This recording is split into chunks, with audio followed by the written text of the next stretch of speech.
Hey there, night owls! The year is 407. Emperor Constantine III marches the last Roman legions off the shores of Britain, and just like that, the lights supposedly go out. Your old history teacher swore it. Rome packed civilization in its suitcase and left the island to rot for 5 whole centuries.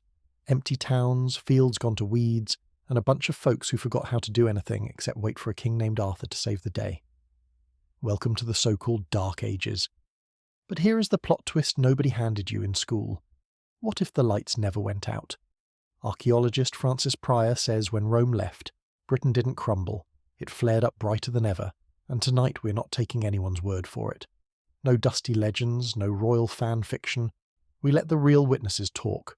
Broken pots, old bones, weathered stones, and even fossilized pollen, the nosiest little tattletale on the planet. So dim those lights, get comfy, and before we dig in, do me a quick favour. Tap that like button if forgotten history is your thing, and drop a comment telling me where on this big blue planet you're watching from. What city, and what time is it where you sit? Alright, lanterns up. Let's go. Before we go chasing pots and bones across muddy fields, we need to settle the most obvious question of the whole story, the one nobody ever seems to ask. If the lights really went out in Britain after Rome packed up and left, then somebody, somewhere, must have flipped the switch. So who was it? Who decided that an entire stretch of history, 5 centuries of human lives, weddings, harvests, arguments, gossip, and the occasional decent harvest festival, should be filed away under the gloomy heading of darkness and quietly forgotten? You would assume the answer lives back in the 5th century, with the legions marching off and the last lamp guttering out somewhere in a damp Roman bathhouse. You would be wrong. The hand on that switch belonged to people who lived more than 1,000 years later, wore very tight collars, and had a great deal invested in making the past behave itself. Here is the part that tends to surprise people. The whole idea of the Dark Ages, the very phrase, the mental picture of crumbling towns and weed-choked fields and shacky barbarians huddled around smoky fires, is not really a product of the 5th century at all. It is a product of the 19th. The grim story you were taught was, in a sense, freshly painted by men in waistcoats far closer to our own time than to the events they were describing. And once you know who painted it, and why, the whole canvas starts to look a little less like a documentary and a lot more like a mood board. To understand why, you have to picture the world that early British archaeology was born into. This was the age of the British Empire at its absolute peak, a sprawling enterprise that stretched across so much of the globe that, as the boast went, the sun never set on it. And empires, it turns out, are deeply anxious things. They spend an astonishing amount of energy worrying about their own mortality. The Victorians who ran this one looked around for a flattering mirror, somebody great and impressive to compare themselves to, and they found exactly what they were looking for in ancient Rome. Rome had roads, law, plumbing, conquest, marble, and an empire that touched 3 continents. Britain conveniently had all of those things too, give or take the marble. So the Victorian elite quietly adopted Rome as a kind of distinguished older relative, a model of what a proper civilization should look like, which is a lovely arrangement until you remember one slightly awkward detail about Rome. It fell. This is where the anxiety creeps in. If you have spent decades telling yourself you are the new Rome, then the fall of the old Rome stops being ancient history and starts feeling uncomfortably like a weather forecast. And so a particular reading of the past became extremely convenient. If you could show that the collapse of a great empire was always, inevitably followed by total catastrophe, by darkness and chaos and the comprehensive ruin of everything good, then you had yourself a powerful warning. Hold the empire together at all costs, the lesson ran, because the alternative is 5 centuries of squalor. The Dark Ages, in other words, were not just a description of Britain after Rome. They were a cautionary tale aimed squarely at Britain in the present, dressed up in 5th century clothes. The past was being recruited, somewhat against its will, to scare the living daylights out of the future. But you cannot build a cautionary tale out of nothing, and this is where the genuinely fascinating bit comes in. The Victorians did not need to invent evidence of disaster. They simply needed evidence of nothing, and that they had in abundance. After the Romans left, the written record in Britain goes alarmingly quiet. The coins stop. The neat administrative documents stop. The tidy inscriptions stop. For long stretches there is essentially no paperwork at all, and to a certain kind of 19th century historian, no paperwork meant no civilization, which is a bit like walking into a library after closing time, finding the lights off and the desk unmanned, and concluding that literacy itself has collapsed. Underneath all of this sat one more assumption, so deep that most Victorians never noticed they were making it: the comfortable conviction that history runs in a straight line and that line points relentlessly upward. Progress, in this view, was the natural order of things, a steady climb from rude beginnings toward ever greater refinement, with their own glittering age perched triumphantly at the summit. A story like that has very little room in it for the idea that life after Rome might simply have been different rather than worse, that people might have reorganised themselves into something perfectly functional that just happened not to involve marble baths and tidy paperwork. Anything that did not look like a march toward Victorian civilization was, almost by reflex, filed under decline. Difference got read as failure, and a change of direction got mistaken for a fall off a cliff, which is roughly how you end up describing 5 centuries of ordinary human life as a hole in the ground. The man who put this attitude into its most quotable form was the historian Frank Stenton, whose volume in the Great Oxford History of England became something close to scripture for generations of students. Writing about the gap between the end of Roman rule and the emergence of the recognisable English kingdoms, Stenton more or less threw up his hands. The period, he declared, was one for which it was simply not possible to write a history at all. The sources were too thin, too contradictory, too unreliable. And while that is a perfectly honest thing for a careful scholar to admit, watch what happens next, because this is where honesty quietly mutates into mythology. A blank page is not the same thing as a blank country. The absence of records is not the presence of ruins. But the human brain, unfortunately, hates a vacuum, and so those empty pages did not stay empty for long. They got filled in, not with evidence, but with imagination, and the imagination of the time was working from a very specific palette of weeds, mud, abandonment, and decline. Picture the process.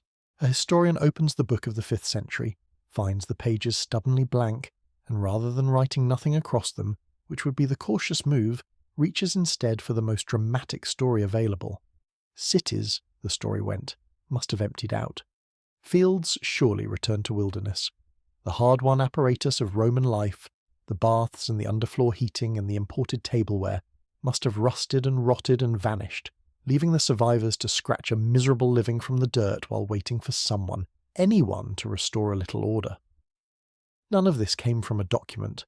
All of it came from a mood, the mood of an empire nervously contemplating its own funeral, and projecting that fear backwards onto a screen that happened to be conveniently empty.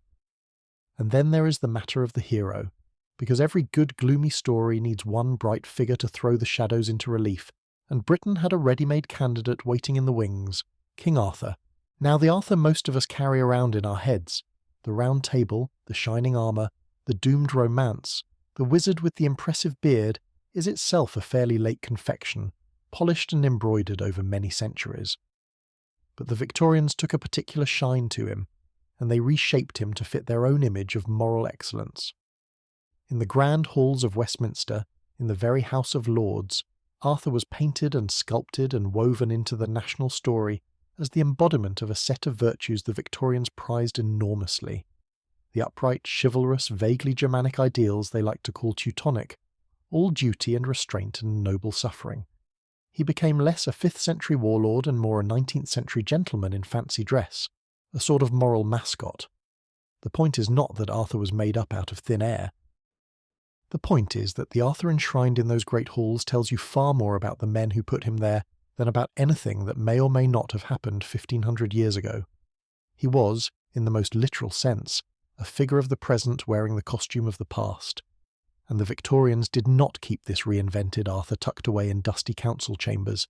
They put him everywhere. The poet Alfred Tennyson spent decades pouring out long, lavish verses about the king and his knights, a sprawling cycle of poems that the public devoured with the kind of enthusiasm later generations would reserve for serial television. Painters filled gallery walls with dreamy, soft-focus scenes of doomed romance and noble sacrifice, all flowing robes and meaningful glances. Wealthy households commissioned tapestries and stained glass on the same themes, and for a while it seemed a respectable home was not quite complete without at least one tragic knight gazing wistfully off a wall. None of this art was remotely interested in the gritty, half-glimpsed reality of 5th century Britain. It was interested in feelings, in chivalry and longing, and the bittersweet collapse of something beautiful, which, not at all by coincidence, were precisely the emotions an anxious empire enjoyed wallowing in while quietly worrying about its own eventual sunset. The further the real evidence receded into the fog, naturally, the more freely the imagination was allowed to redecorate, and redecorate it did, in the lushest possible style. Which brings us to the single most useful idea in this entire story, the one tool you can carry with you through everything that follows. History is never just a record of what happened. It is always, also, a story told by living people for the benefit of living people, and the living always have an agenda, even when they sincerely believe they do not. The Victorians were not lying exactly. Most of them genuinely believed in the darkness they described. But belief is not the same as fact, and the version of the past that wins out is very often the one that the present finds most useful, most flattering, or most frightening, depending on what it needs at the time. Every generation, in effect, rewrites history to suit itself, which is a humbling thought when you remember that this very story, the one being told right now, is also being told by people of the present, and ought to be checked just as carefully as all the rest. So let us start checking, beginning with the most basic distinction of all, because the trouble usually starts when two completely different things get smuggled into the same word. There is the date, and there is the disaster, and they are not remotely the same thing. The date is solid. Around the years 407 to 410, the Roman military presence in Britain effectively ended, the last organised legions departed, and the imperial machine that had run the island for nearly 4 centuries switched off. That much is genuinely well established, an actual event with an actual timestamp, the kind of thing you can pin to a wall. But the disaster, the collapse, the descent into darkness, that is not a date at all. That is an interpretation, a story laid over the top of the date, and a story that, as we're about to discover field by field and pot by pot, the ground itself flatly refuses to confirm. A departure is a fact, a catastrophe is a claim. And one of the quiet pleasures of the chapters ahead is watching that claim fall apart in slow motion, buried under the weight of evidence the Victorians never bothered to dig up, mostly because they already knew, or thought they knew, what they were going to find.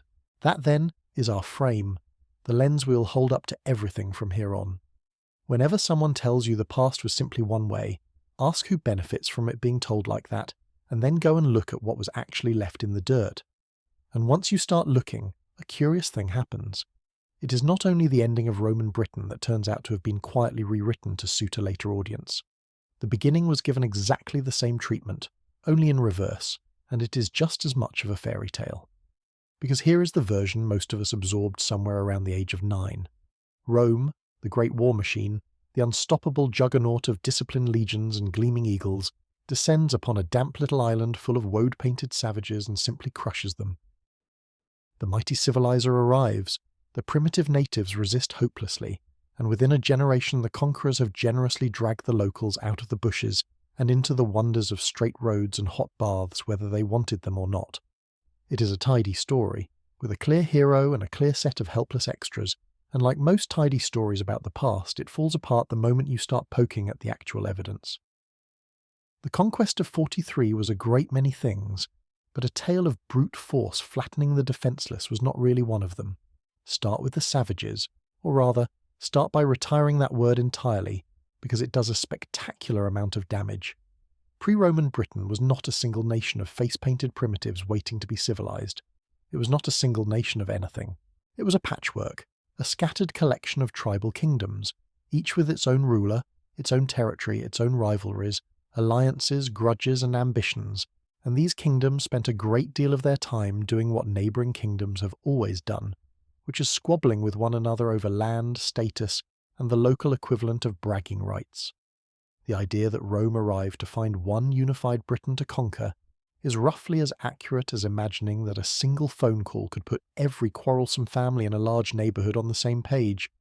These people were not a country, they were a crowd, and a fractious one at that, which turns out to matter enormously for how the so-called conquest actually unfolded. And far from cowering in fear of the distant superpower across the water, many of these British rulers had spent decades cultivating warm and frankly profitable relationships with Rome long before a single invading boot touched the beach, We are not guessing at this. We can hold the proof in our hands because some of these people were buried with it. Near Colchester in the southeast, archaeologists uncovered a burial dating to roughly a decade before the birth of Christ, well over half a century before the famous invasion, and it is not the grave of someone who feared or hated Rome. It is the grave of someone who could not get enough of it. Tucked in among the remains were luxuries that had travelled a very long way to get there. Roman wine of the sort that did not come cheap, finely worked bronze, and, most telling of all, a silver medallion bearing the image of the Emperor Augustus himself, the founder of the Roman imperial line. This was not loot. This was not the spoils of resistance.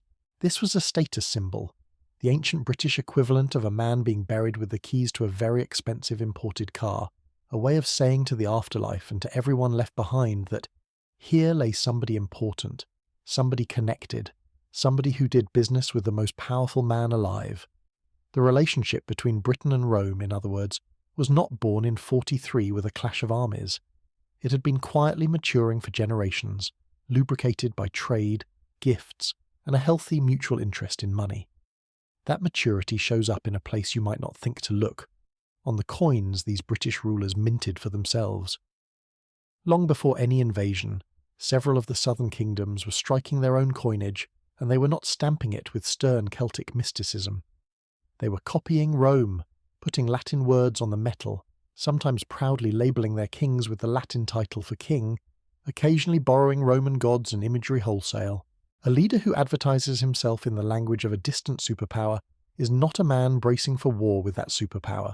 He is a man eager to be seen as its peer, its associate, its sophisticated friend, the ancient equivalent of dropping fashionable foreign phrases into conversation to show you move in the right circles.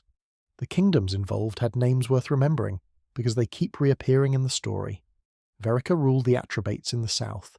To their north sat the Catuvelauni, an ambitious and expansionist people who had been steadily swallowing their neighbours, and it was this aggressive northern power, hungry for more territory, that almost certainly drove Verica from his throne. The conquest of 43, in other words, did not drop out of a clear sky onto a peaceful land. It landed in the middle of a long-running local power struggle, and Rome was simply the heavyweight one of the losing sides decided to call in.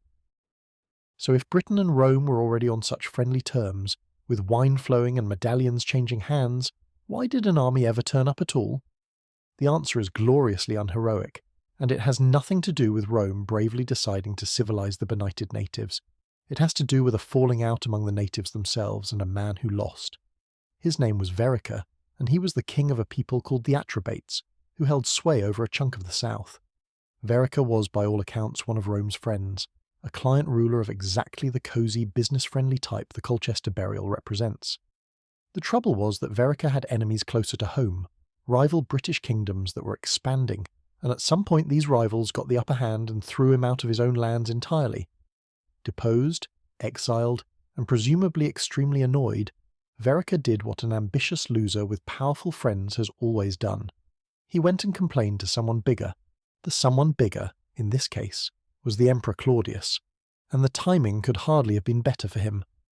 Claudius was a new emperor with something to prove, the kind of ruler who badly needed a glorious military victory to shore up his reputation, and here was a deposed king practically gift-wrapping a justification for invasion and laying it at his feet. "Restore me," Verica was effectively saying, "and you get to look like a mighty conqueror into the bargain." From Rome's point of view, this was not aggression. It was an invitation, an intervention on behalf of a wronged ally, which is the sort of language great powers have always preferred when explaining why their soldiers are suddenly standing on someone else's beach. And so in the year 43, an army under the command of a general named Aulus Plautius crossed the Channel, not as a horde of strangers smashing their way into a hostile land, but, at least in the official telling and in the eyes of a good many locals, as something closer to a liberator arriving to set things right. The conquest, such as it was, came at least partly by invitation. The savages had asked for the favour. Claudius, for his part, was not about to let a general hog all the credit for a victory he so badly needed, and so he arranged one of the more theatrical cameos in ancient history. Once the hard early fighting was done, and the outcome more or less settled, the emperor himself sailed over for a carefully staged personal appearance, and he did not arrive empty-handed. He brought elephants, Whether or not the great beast ever did anything more strenuous than lend an unforgettable air of menace to the proceedings, the message they sent was crystal clear, that the master of the known world had personally taken an interest in this damp northern island, and had brought along the most exotic animals in his menagerie to underline the point. At Colchester, the very stronghold of those expansionist neighbours, a gathering of British rulers formally acknowledged Roman authority, and Claudius collected the moment he had crossed a continent to obtain. He stayed only a matter of days, just long enough to be present for the spectacle, and then sailed home to celebrate, having spent barely longer in Britain than a modern tourist might spend on a long weekend, and having extracted from it a reputation as a conqueror that would follow him for the rest of his life. It was, by any measure, an extraordinarily good return on a very short trip. Now you might reasonably ask where exactly this momentous army splashed ashore, and here the story takes another quiet turn, because even the landing site, one of the supposedly fixed points of British history, turns out to rest on rather shakier ground than the textbooks let on. The classic account, the one drilled into generations of students, has the legions landing at Richborough on the far southeastern tip of Kent, and then fighting a great set-piece clash known as the Battle of the Medway, a dramatic river crossing where Roman discipline supposedly broke the native resistance. It is a satisfying story, full of incident and decisive action. The slightly inconvenient detail is that a good deal of it appears to have been assembled less from hard evidence, and more from the comfortable confines of a study, the kind of confident reconstruction that scholars build by reasoning about where an invasion ought to have gone, rather than where it can actually be shown to have gone. It is, in short, the sort of history that sounds wonderful at a lectern and gets a little vaguer the closer you look at the actual ground. Because if you stop reasoning from the armchair and start thinking like the people who are actually there, a different and frankly more sensible possibility opens up. Remember Vereker, the whole reason the army came in the first place. His lands lay not in the far corner of Kent but further west, around the natural harbour near what is now Chichester, on the south coast. If the entire point of the expedition was to restore a friendly king to his own territory, then landing an army hundreds of miles away in someone else's backyard makes very little tactical sense, whereas coming ashore right in the heart of Vereker's own kingdom, among a population already inclined to welcome you, makes a great deal of it. You do not, after all, mount a rescue mission and then deliberately disembark at the wrong house. The harbour at Chichester, sheltered, well-placed, and sitting squarely in friendly territory, fits the actual purpose of the invasion far more snugly than the dramatic but awkwardly located beaches of the traditional tale. And as it happens, that stretch of the south coast holds the single most extraordinary piece of evidence in this entire chapter. A building so grand, so lavish, and so completely at odds with the image of a brutally conquered backwater that it forces you to rethink the whole relationship from the ground up. Just outside Chichester sit the remains of Fishbourne, and Fishbourne is not a fort, not a barracks, not a grim outpost of military occupation. It is a palace, and not a modest one. By the standards of the Roman world it was colossal, the largest Roman residence ever found in Britain, and one of the largest anywhere north of the Mediterranean. A sprawling complex of rooms, courtyards and gardens on a scale that, to put it in terms we can actually feel, comfortably outsized Buckingham Palace. We are talking about a residence supported by something in the region of 160 columns, floored and roofed and decorated to a standard that would not have embarrassed a wealthy household back in Italy itself. This was not improvised local grandeur cobbled together from whatever was lying around. The materials announced the ambition all on their own. Roughly 100 tons of roof tile alone were shipped in from Italy, hauled across the entire breadth of the empire and over the sea, simply to keep the rain off in a manner the owner considered acceptable. When you're importing 100 tons of anything from 1,000 miles away purely for the look of the thing, you're not a beaten people, you're showing off. The showing off did not stop at the walls and the roof either. Excavators working through the grounds found the unmistakable traces of formal gardens, the planting trenches dug to hold neat hedges laid out in geometric patterns, the kind of manicured ornamental landscape that has nothing to do with growing food and everything to do with announcing that you're far too important to worry about growing food. This was decoration for its own sake, leisure made visible, a garden whose entire purpose was to be strolled through and admired, set down in a corner of the empire that the conquest fairy tale insists had just been violently subdued. People living under the boot of a brutal occupation do not, as a rule, find the time or the confidence to lay out ornamental flower beds. The garden, like the columns and the imported tile, is the calm boast of someone who feels entirely secure in his good fortune. None of this lavish security was an accident, because keeping a friendly local king in luxurious comfort was not Roman generosity.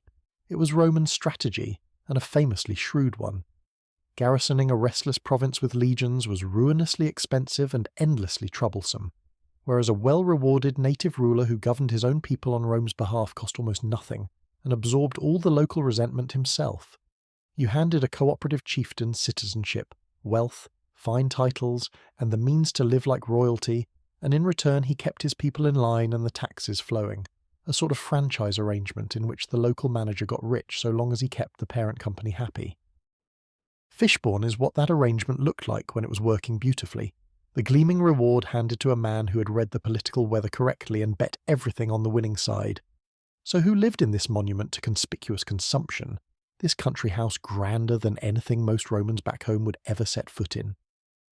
The obvious assumption, the one that fits the conquest fairy tale, is that it must have belonged to some high-ranking Roman official, a governor or a general, planted there to lord it over the subdued locals from a suitably imposing headquarters.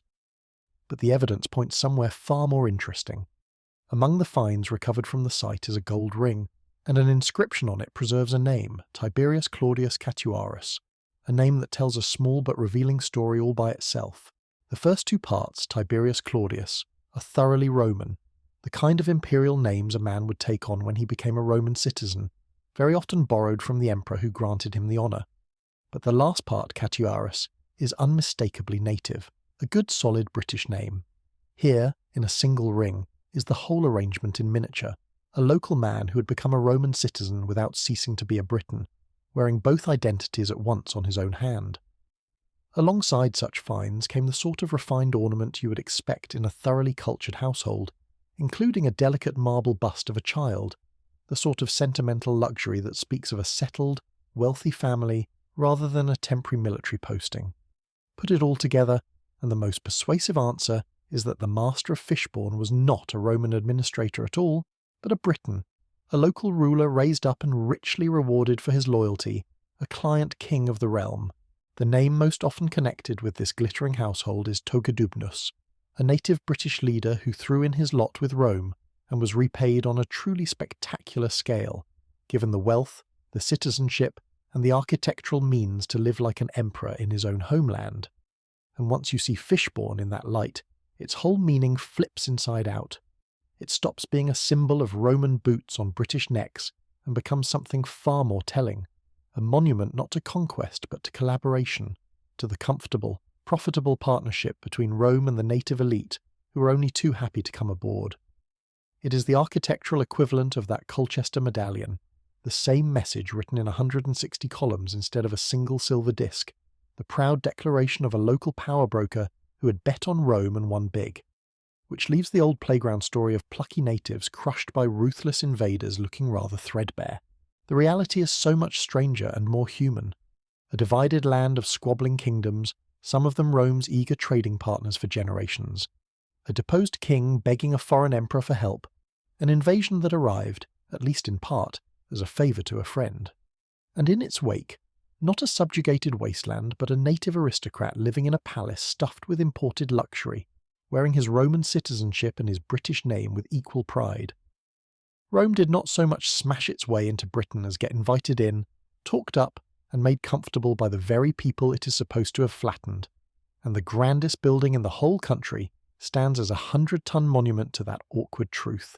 The conquest, like the collapse we started with, turns out to be far less a tale of darkness descending or order arriving than a story of locals making deals, picking winners, and getting on with the business of living, which, as we're about to see again and again, is the one thing the people of this island have always been remarkably good at.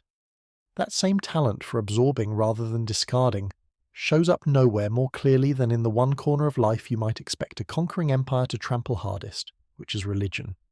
We tend to imagine conquerors arriving with the firm intention of stamping out the local gods, toppling the old shrines, and installing their own deities in the rubble, the way you might gut a building and put up a competitor's signage. Rome, for the most part, did nothing of the kind.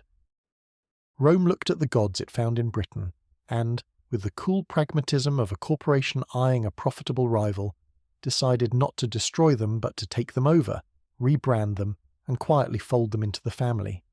And the single best place to watch this happen, the showroom for the whole operation, sits steaming gently in the west of the country at Bath. To understand why the Romans went to so much trouble there, you have to understand what they were actually looking at, because Bath is genuinely strange, even today. Out of the ground, with no help from anybody, comes a torrent of water at a steady 40+ degrees, something in the order of 250,000 gallons of it every single day, hot enough to bathe in and pouring out with no visible source of heat. Now place that miracle in the context of ancient Britain, a country whose chief contributions to the human experience have always included grey skies, persistent drizzle, and a damp chill that gets into the bones. In a land like that, a place where hot water simply rises from the earth of its own accord, endlessly, for free, was not a pleasant amenity. It was a wonder, the kind of thing that demands an explanation, and in a world without geology textbooks, the only explanation available was a divine one. Something powerful clearly lived down there, and you would be wise to stay on its good side. So people did, and they had been doing so for an extraordinarily long time before any Roman ever set eyes on the spring. This was not a Roman holy site that the Romans built. The reverence at Bath reaches back into the deep prehistoric past, with signs that the place drew worshippers thousands of years earlier, in the Mesolithic, around the 7th millennium before Christ. We are talking about a sacred reputation already older to the Romans than the Romans are to us, a holiness so ancient it had practically fossilized.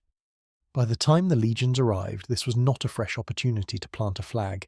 It was a venerable institution with a customer base going back beyond memory, and the Romans, being nothing if not commercially minded, recognized exactly what they had stumbled onto. What they did next is the whole lesson in miniature. Thanks to the meticulous excavations carried out at Bath in the 1970s by the archaeologist Barry Cunliffe, we can see that the Romans did not wait around politely before getting involved. Within roughly 30 years of the conquest, a remarkably short turnaround for a building project on the far edge of the empire, they had moved in and done what Romans did best, which was to take something natural and slightly chaotic and wrap it in engineering. They enclosed the bubbling spring, contained the flow, built a grand reservoir and a temple complex around it, and turned a wild sacred pool into a monumental religious site, all stone and order and impressive architecture. To a casual observer it might look like a takeover, the empire stamping its own grandeur over a primitive local shrine. But look closer at what they actually worshipped there, and the takeover reveals itself as something far cleverer. Because the Romans did not march in and announce that the old goddess of the spring was finished, and that one of their own deities would be moving into her premises. They did something much more diplomatic. The spring already belonged to a local goddess named Sulis, a native British divinity with a long and loyal following. Rome, rather than evicting her, simply introduced her to one of their own, the goddess Minerva, decided the two had a great deal in common, and merged them into a single combined deity, Sulis Minerva, worshipped under both names at once. It was in effect a corporate merger of the divine, the local brand and the imperial brand fused into one product, so that absolutely nobody had to feel their god had been cancelled. The worshippers who had been coming to Sulis for generations could keep coming, keep their goddess, and keep their rituals, while the new Roman arrivals could feel perfectly at home praying to a figure who was reassuringly Minerva. Two faiths, one spring, everybody satisfied, which is a far smarter way to run an empire than smashing things and making enemies, and considerably cheaper too. This pairing off of a local god with a Roman one was not a happy improvisation dreamed up on the spot at a single British spring. It was a tried and tested instrument of imperial management, used across the entire Roman world, so habitual that it amounted to policy.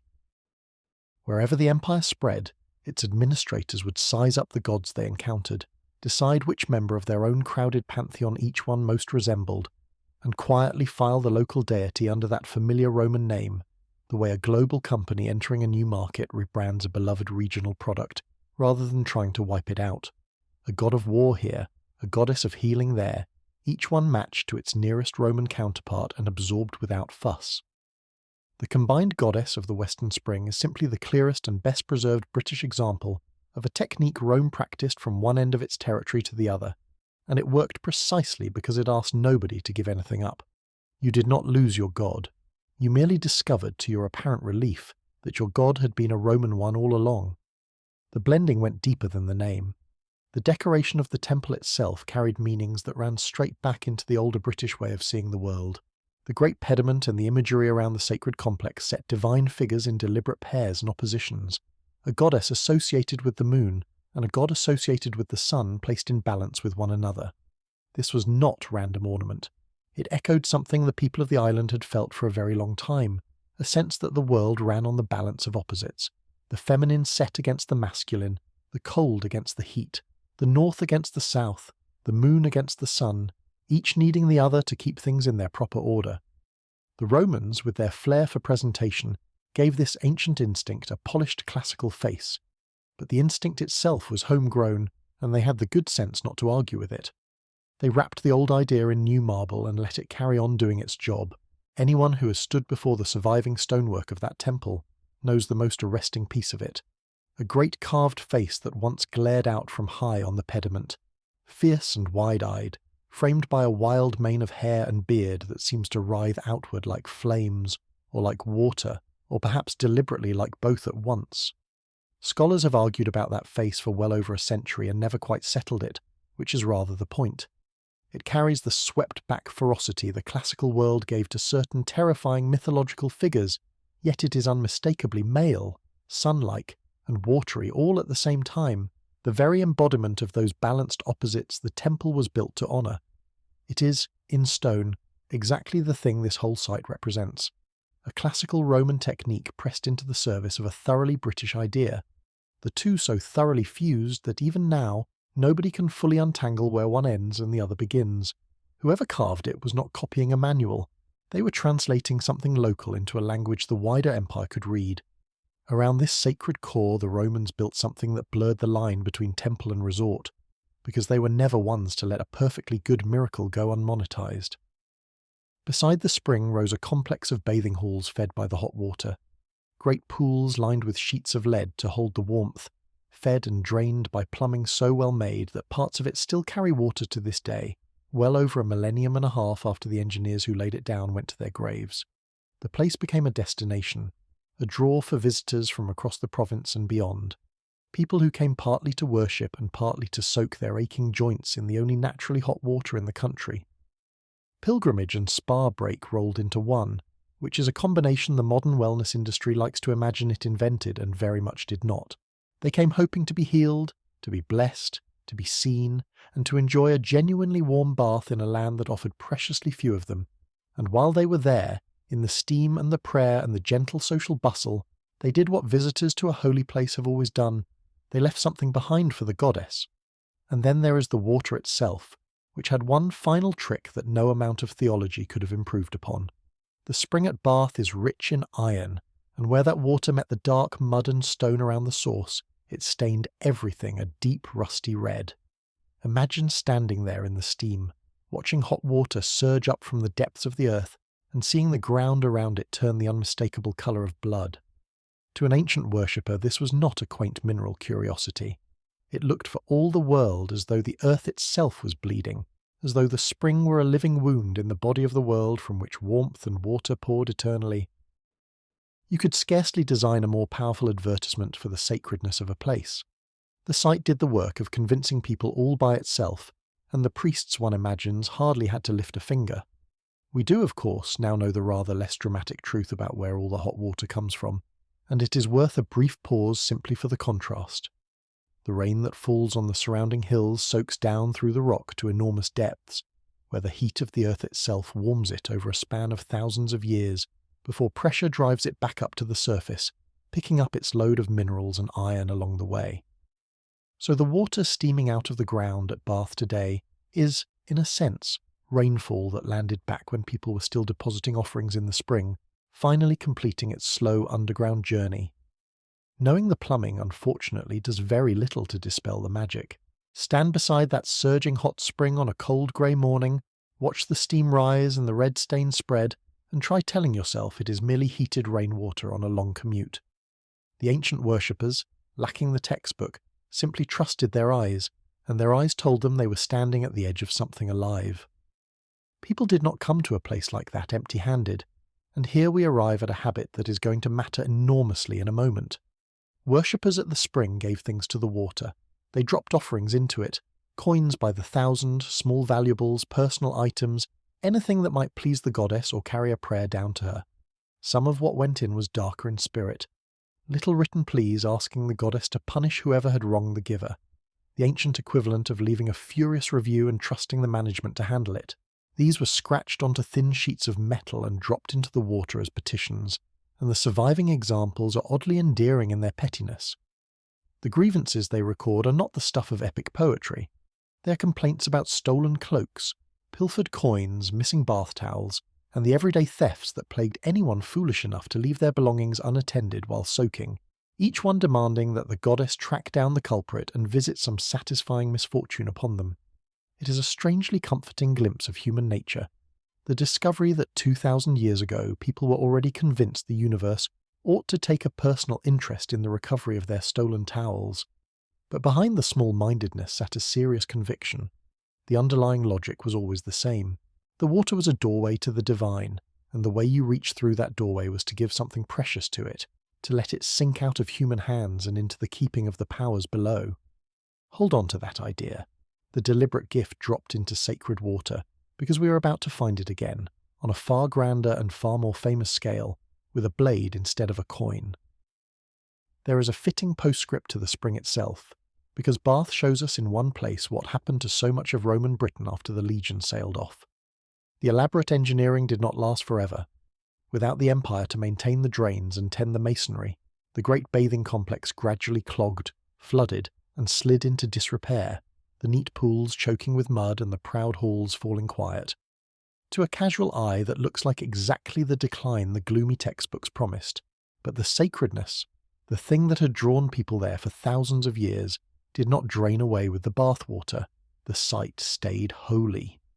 In time, a great Christian church would rise on the very same ground, the new faith planting itself on the old sacred spot just as it did along the river valleys, and the place remains a centre of pilgrimage and wonder to this very day.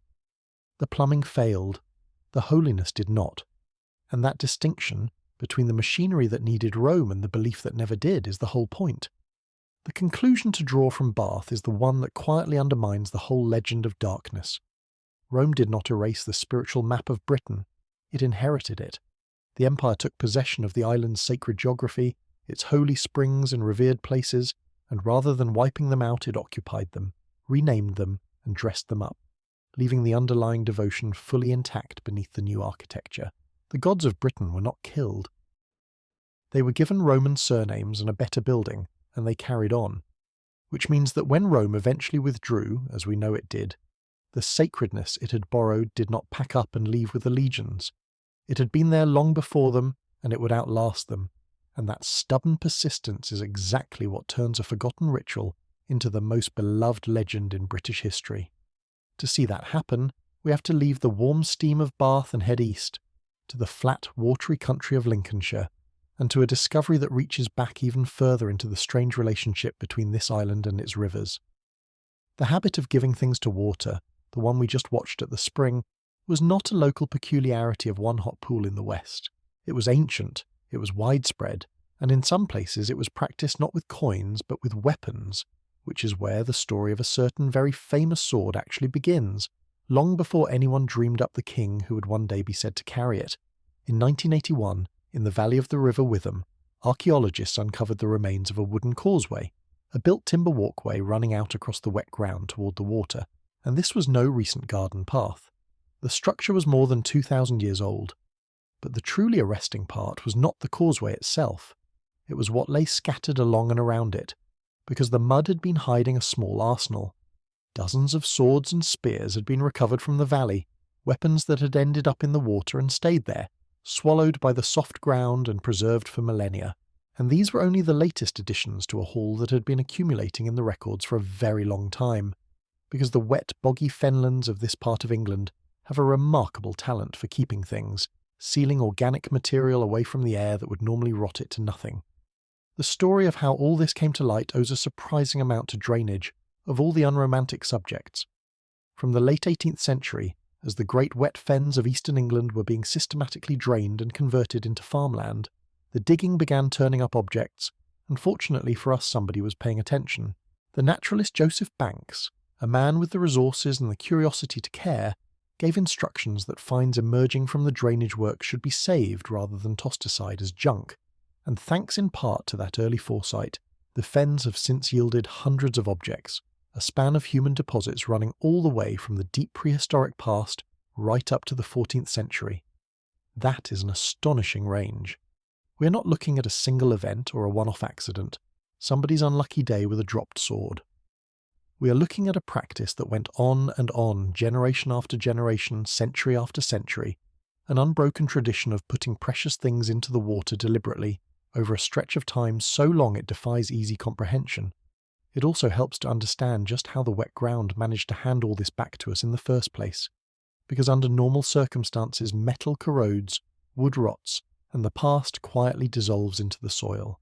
The fenlands break that rule. Waterlogged ground starves the buried objects of the oxygen that decay depends on, sealing them in a kind of cold, airless time capsule that can preserve wood, leather, and worked metal for thousands of years in a state that would be impossible on dry land. That is why these valleys keep surrendering things that ought, by rights, to have vanished long ago, and why some of the objects pulled from such waters across Britain are not battered scraps, but breathtaking pieces of art. The Witham itself gave up a magnificent decorated shield, a masterwork of Iron Age metalcraft so finely made and so elegantly ornamented that it could never have been a humble tool of battle. An object like that was a statement, a treasure, the kind of thing a person commissioned to display wealth and standing, which makes its presence at the bottom of a river all the more telling. Nobody crafts a parade-grade showpiece and then loses it overboard by accident. It went into the water because it was meant to, and that intention is the whole story. And that is the key word, deliberately. It would be easy and comforting to assume these weapons simply fell in, lost in skirmishes or dropped from boats by careless owners. But the sheer quantity, the consistency, and above all the value of what went into the water rule that out.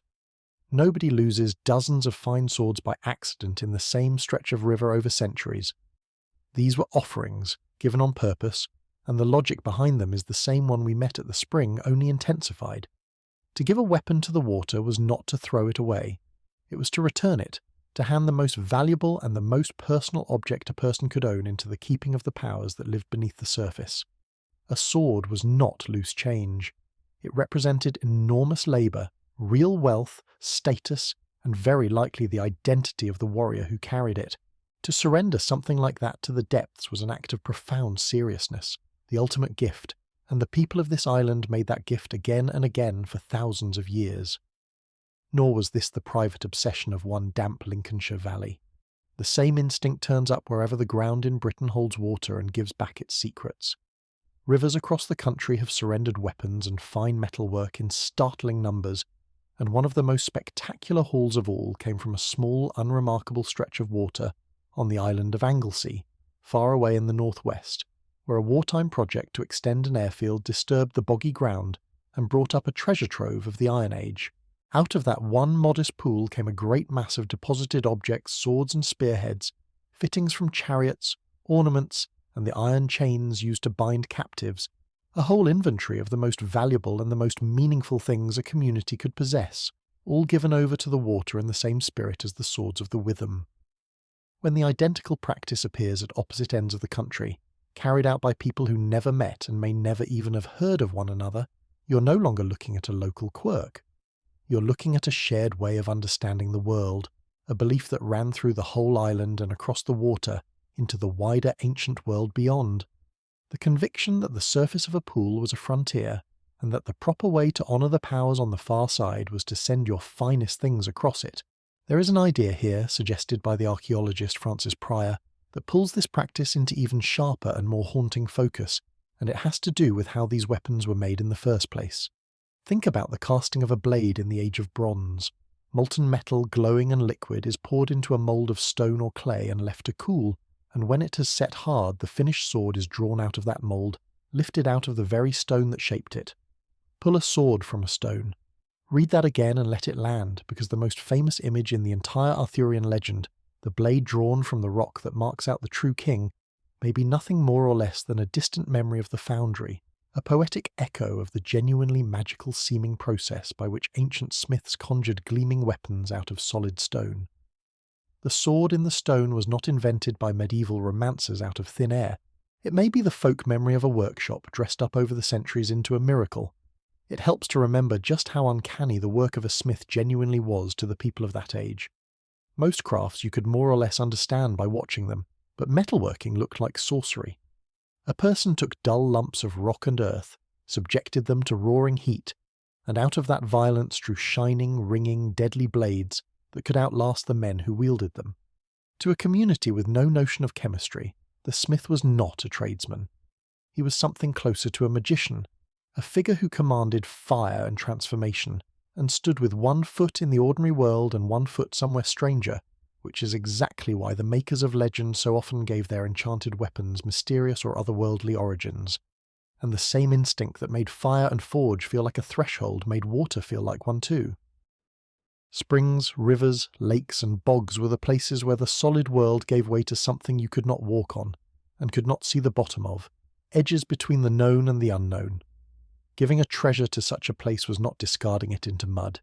It was passing it across a boundary, out of the human world and into the keeping of whatever lay on the other side, and a blade forged by near magic was the most fitting gift of all to send across that line.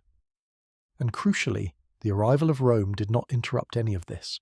We have already seen how the empire handled the sacred spring in the west, moving in, rebranding, and leaving the underlying devotion fully alive beneath the new stonework. The wild water cult of the rivers and bogs got much the same treatment, which is to say almost no treatment at all. The objects pulled from these waters do not stop at the moment the legions land and resume only after they leave. They run right through the Roman centuries without missing a beat, the old practice continuing quietly alongside all the marble and the mosaics, as though the empire had simply shrugged and decided this particular habit was none of its business. The grand official religion of Rome occupied the showpiece sites and put its name on the temples, while down in the reeds and the mud the far older rite carried on undisturbed, generation after generation, exactly as it always had. So by the time the legions finally withdrew, this belief was in no danger whatsoever of leaving with them. It had survived their arrival without flinching, and it would survive their departure just as easily, because it had never really belonged to Rome in the first place. Now watch what happened to all this when Christianity arrived, because if any force was going to sweep away an old pagan obsession with throwing weapons into rivers, surely it was the new faith with its churches and its single God. And here is the genuinely lovely twist. It did not. Along a single stretch of the Witham Valley, roughly 10 miles of it, there once stood 14 abbeys, a remarkable concentration of Christian houses for one short ribbon of riverside. And these abbeys were not scattered at random across the landscape. Each one of them sat at the end of one of those ancient causeways, the old timber walkways that led down to the sacred water. The Christian holy houses had planted themselves precisely on top of the pagan holy places, at the ends of the very paths that had carried offerings to the river for centuries. The new religion did not bulldoze the old sacred geography any more than Rome had. It moved in, just as Rome moved in at the spring, and kept the holy places holy under fresh management. The water still mattered. Only the explanation for why it mattered had changed. The memory of all this is even buried in the names on the map if you know how to listen for it. The city of Lincoln, the great settlement of this region, takes its name from an older word, linden, which carries the meaning of a pool or a lake, a town defined by its sacred water from its very beginnings. And the old language of the island preserved a word, Nikor, for a spirit or monster that dwelt in the water, a supernatural presence beneath the surface of every pool and river. The watery world, in other words, was understood to be inhabited, alive with powers and presences, a realm where the divine could be reached if you approached it correctly and gave it its due. The landscape itself was speaking, and what it kept saying, in its place names and its drowned swords and its causeways, was that the water was a doorway to another world. And here is the part that ought to give anyone pause, because this instinct never actually went away. It only grew tamer. The countryside of Britain is still dotted with holy wells, hundreds of them, springs that picked up the names of saints once the old gods had been retired, places where the sick once came to dip a cloth or drop a pin in hope of a cure, the pagan habit politely rebranded for a Christian audience. and the gentlest descendant of all sits in practically every town square and shopping centre in the modern world, because every time someone fishes a coin out of a pocket, makes a silent wish, and tosses it into a fountain, they are performing, without the faintest idea of it, the very same rite the worshippers at the spring performed 2,000 years ago. The water, the wish, the offering surrendered to the depths, all of it survives, worn smooth and harmless by the centuries, but unmistakably the same gesture. We have simply forgotten that we're doing it, which is rather the fate of most ancient things, to carry on quietly long after everyone has stopped noticing why. It is worth pausing on how a story like that actually comes together, because legends are not so much written as gathered.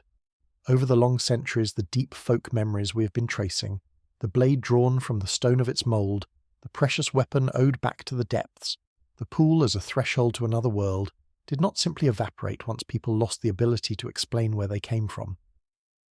They lingered in the imagination as half-understood images, too resonant to forget and too old to account for, drifting free of their original meaning. And when the storytellers of a later age set out to build the towering legend of a once and future king, they reached, as storytellers always do, for the most powerful raw materials lying around, and these ancient water images were among the most powerful of all. The legend gathered them up like a magnet rolling through iron filings, binding 1,000 years of scattered belief onto the figure of one named hero. Arthur, in that sense, did not invent these images. He inherited them, the final and most famous owner of a sword that the people of this island had been giving to the water, since long before anyone thought to write his name. So when the great legend finally crystallized, the tale of a king whose sword comes from the water and must, at the end, be returned to it, of a mysterious arm rising from the surface of a lake to receive a blade back into the deep, none of that was the invention of a bored medieval storyteller reaching for something magical. It was the fossil of something real, the surviving shape of a belief that this island had held for thousands of years, that the most precious thing a person could own belonged ultimately to the water and must in time be given back to it. The Lady of the Lake is not fantasy bolted onto history. She is the memory of a genuine and ancient devotion, one that the spring at Bath shows us in its earliest form, and the Witham Valley shows us carried on through Rome, through Christianity, and into legend.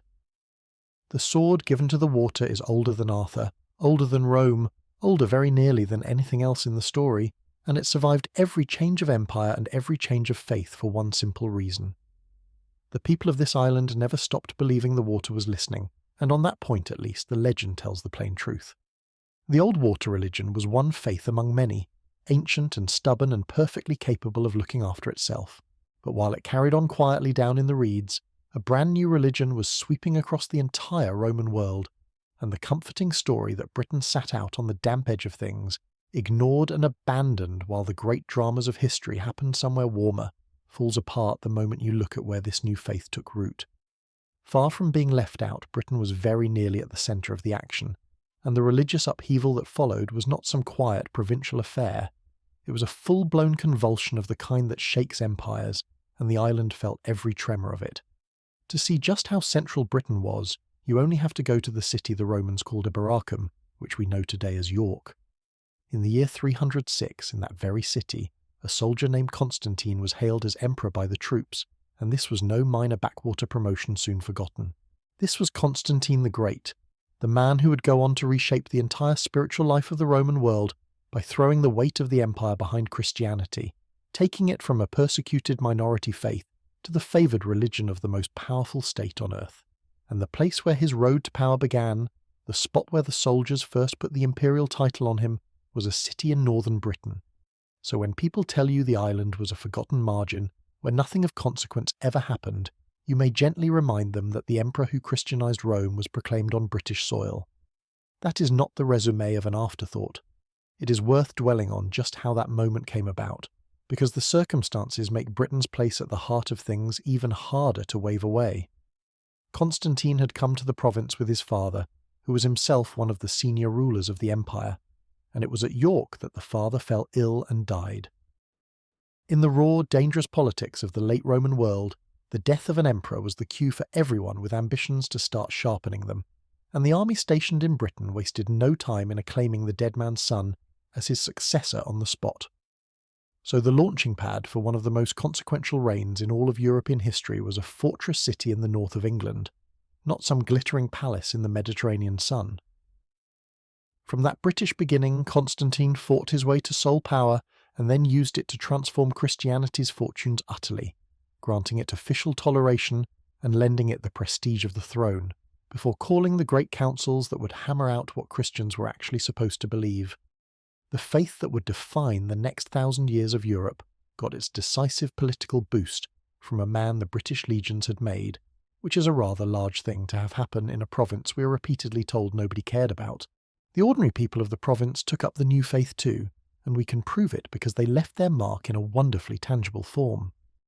Across Britain, archaeologists have turned up large lead tanks, heavy vessels stamped or scratched with a particular symbol, 2 Greek letters laid one over the other to form the monogram of Christ, the sign we call the Chi Rho. It looks a little like a capital P with an X drawn through its stem, and to anyone in the late Roman world it was instantly recognizable, the early Christian equivalent of a logo, a badge of belonging splashed across the objects of the faithful. These tanks were almost certainly used for baptism, the central rite of joining the community, which means we are not dealing with a handful of eccentric converts huddled in secret.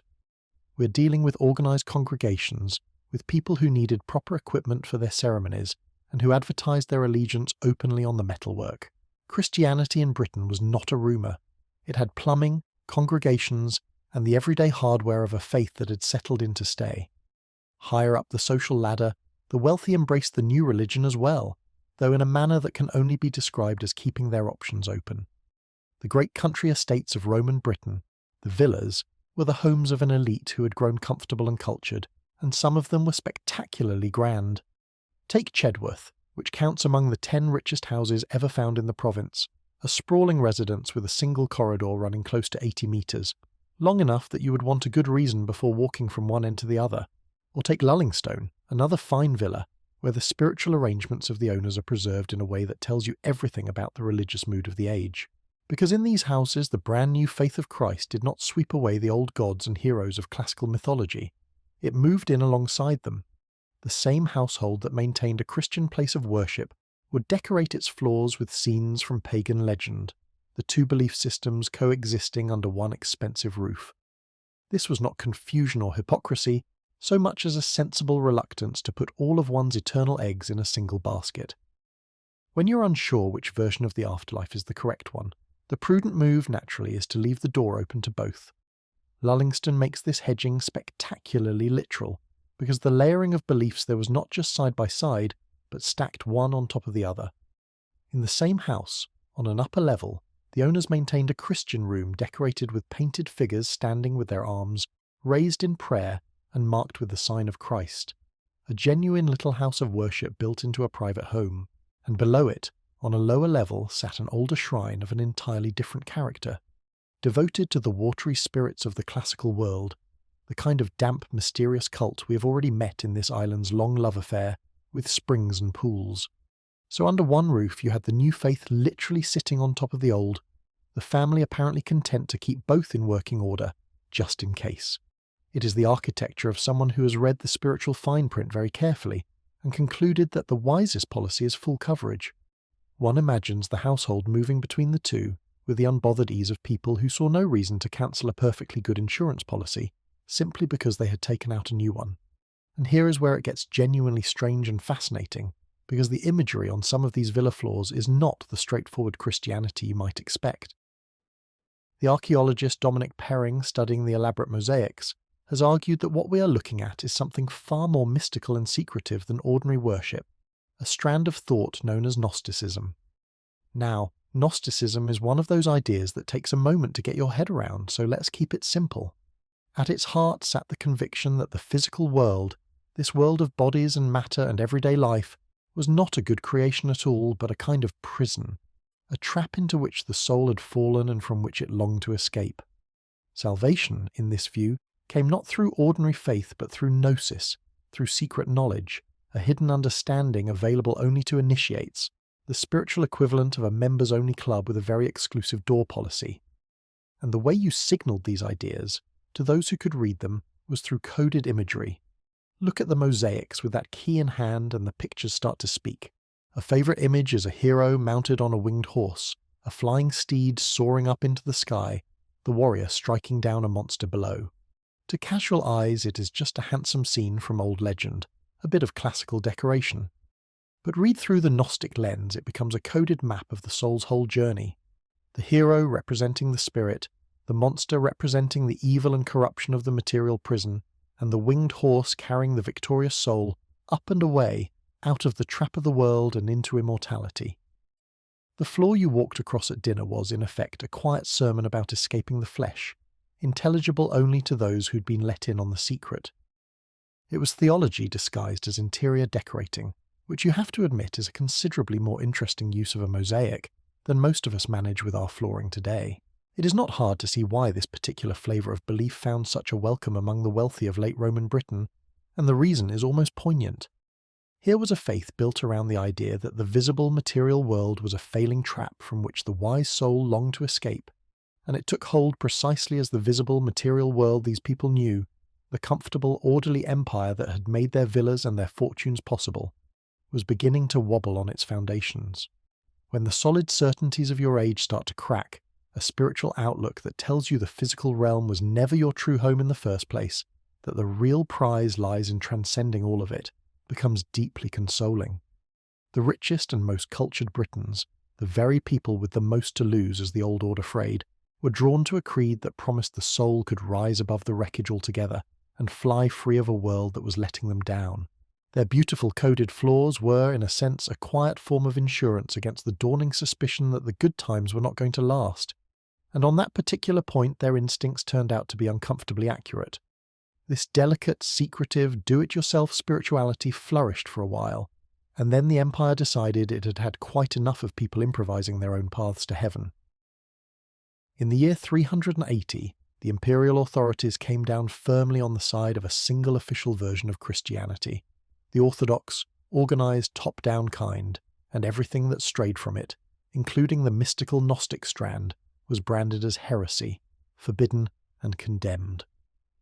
What followed across Britain was a wave of what we can only call decommissioning, and it is one of the eeriest things in the whole archaeological record. The sacred objects of the now forbidden practices were not simply set aside or forgotten, they were deliberately destroyed. Baptismal fonts were broken apart, the great lead tanks with their proud Chi-Rho symbols were chopped up, and the pieces were thrown down wells, ritually killed and disposed of, the religious equivalent of wiping a hard drive and snapping it in half so that nobody could ever recover what had been on it. Someone went to real trouble to make sure these things could never be used again. But destruction was not the only response, and the other one tells you even more about the mood of the country. All across the province people began burying their treasures, hoards of fine church silver and humbler pewter, tucked into the ground and hidden in numbers that speak of something close to panic. Now people bury valuables for one reason above all others, which is that they no longer trust the world above ground to keep them safe, and they intend to come back for them when things calm down. The presence of so many buried hoards is therefore not a sign of a peaceful, contented province. It is a sign of fear, of anger, of communities hiding what they cherished from an authority they had stopped believing in. And the people who buried these things, in many cases, never did come back for them, which is precisely why we find them still in the ground today, faithful little time capsules of a moment when ordinary Britons decided that the safest place for their most precious possessions was underground and out of sight. One such buried hoard deserves a special mention because it ranks among the most remarkable Christian finds anywhere in the entire Roman Empire.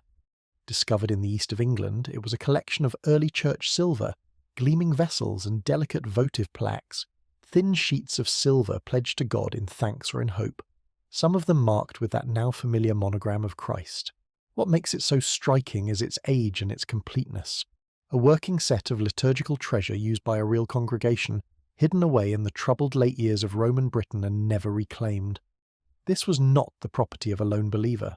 It was the wealth of an organised, confident, well-equipped Christian community, exactly the kind the standard story has trouble accommodating, buried in fear at the very moment that story claims the island was lapsing into a faithless, formless dark.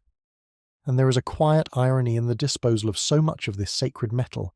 because whether it was hidden church plate or the deliberately broken fonts and tanks of the forbidden cults, a great deal of it ended up in the ground or down a well, returned to the earth and the water exactly as this island had always returned its most valued things. Even in their fear and their fury, the people of Britain reached, perhaps without thinking, for the oldest instinct they had. Put the broken fonts and the buried silver together, and a picture emerges that demolishes the lazy story of an island gently abandoned and left to fade. Britain in these decades was not asleep. It was in turmoil, gripped by exactly the same fierce arguments over faith, authority, and orthodoxy that were convulsing the whole Roman world, fighting over the deepest questions a person can fight over. And crucially, the authority doing the forbidding, the smashing, and the dictating of correct belief was Rome itself. By the time these treasures were going into the ground and these sacred objects were being hacked apart, the empire was already losing something far more important than territory. It was losing the hearts and minds of the people it claimed to govern. The spiritual bond was fraying well before the political one snapped. When the formal break with Rome finally came, it did not fall on a loyal and grateful population suddenly cast adrift. It fell on a people who had already, in the most intimate matters of belief and trust, begun to pull away. The divorce, when it came, had been a long time brewing.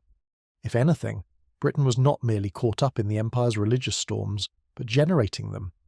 The island produced at least one homegrown thinker whose ideas about free will, sin, and whether human beings could perfect themselves through their own effort lit a theological bonfire that raged across the whole Roman world and drew furious responses from the most famous churchmen of the age.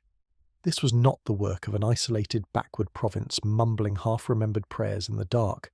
It was the work of a place confident and learned enough to challenge the central doctrines of the faith and force the rest of Christendom to argue back. The dispute grew serious enough that the Continental Church eventually felt obliged to dispatch a senior bishop across the Channel, specifically to win the Britons round and stamp the troublesome teaching out, which is not a thing you do to a population that has ceased to matter. You do not send your best debater to argue with the dead. You send him because the living are winning the argument, and that, more than any pot or coin, tells you how intellectually alive this supposedly darkening island really was. Which raises the obvious question, because if the province was lively enough to tear itself apart over theology, lively enough to organise congregations and hide treasure and smash heretical fonts, then it was lively, full stop. A dead society does not argue about the nature of the soul. And that liveliness brings us to the very thing the gloomy textbooks insisted died first, and most completely after the legions left, the thing that was supposed to be the clearest proof of all that the lights had gone out: the cities. The story we inherited is brutally simple. After the year 410, the towns of Roman Britain emptied out, the buildings crumbled, the streets fell silent, and urban life, that great achievement of Roman civilization, simply ceased to exist. The Victorians who wandered the picturesque ruins of the old Roman cities felt this in their bones. They strolled among the broken columns and tumbled walls, sketched the romantic desolation, and concluded that what they were looking at was the corpse of a civilization, a once great town reduced to a quarry for sheep to graze among. It made for a melancholy and rather beautiful image. It was also, as the digging would eventually reveal, almost entirely wrong. The place that blew the story open sits in the quiet countryside of the west, a site the Romans called Viriconium, and which we now know as Wroxeter. In its heyday, this was one of the largest cities in all of Roman Britain, a substantial place with all the trappings of urban life, and for centuries the visible remains, the standing fragments of masonry that drew the romantic sightseers, seemed to confirm the tale of decline and abandonment perfectly. But in the 1980s, careful excavation beneath and around those admired ruins turned the whole picture inside out, because what the archaeologists found was not the rubble of a dying town. It was a building site. Finding it at all was a triumph of patience, and it is worth understanding why, because it explains how something this large could hide in plain sight for so long. The man who led the work, the archaeologist Philip Barker, was a pioneer of a painstaking method suited to exactly this kind of nearly invisible evidence. Stone buildings are easy. They leave walls, foundations, obvious lumps of masonry that announce themselves to anyone with a shovel. But a building made largely of timber leaves almost nothing once the wood has rotted away. Only the faintest ghosts in the soil, subtle changes in colour and texture where posts once stood and beams once rested. traces so delicate that a careless or hurried excavation will scrape straight through them without ever noticing they were there. Barker developed a way of peeling back the ground in broad, gentle layers and reading these whispers in the dirt, and it was this slow, almost reverent approach that revealed a major 6th century building where earlier generations, hacking down through the site in search of solid Roman stone, had seen only meaningless disturbance. The late life of the city had not been missing from the ground. It had simply been written in an alphabet that nobody had yet bothered to learn how to read. What lay there was the trace of an enormous structure, and it had not collapsed so much as been carefully and deliberately put up. The builders had first laid down a great platform of rammed rubble, a properly engineered foundation, level and solid, designed to bear the weight of a large timber-framed building raised on top of it. This was not the desperate improvisation of frightened survivors, throwing together a shelter from whatever lay around. It was planned, skilled, ambitious construction, the work of people who knew exactly what they were doing and had the organisation and resources to do it on a grand scale. And then came the detail that genuinely stunned the people who uncovered it, the dating. This building did not belong to the twilight of Roman Britain, to the years just before or after the legions left.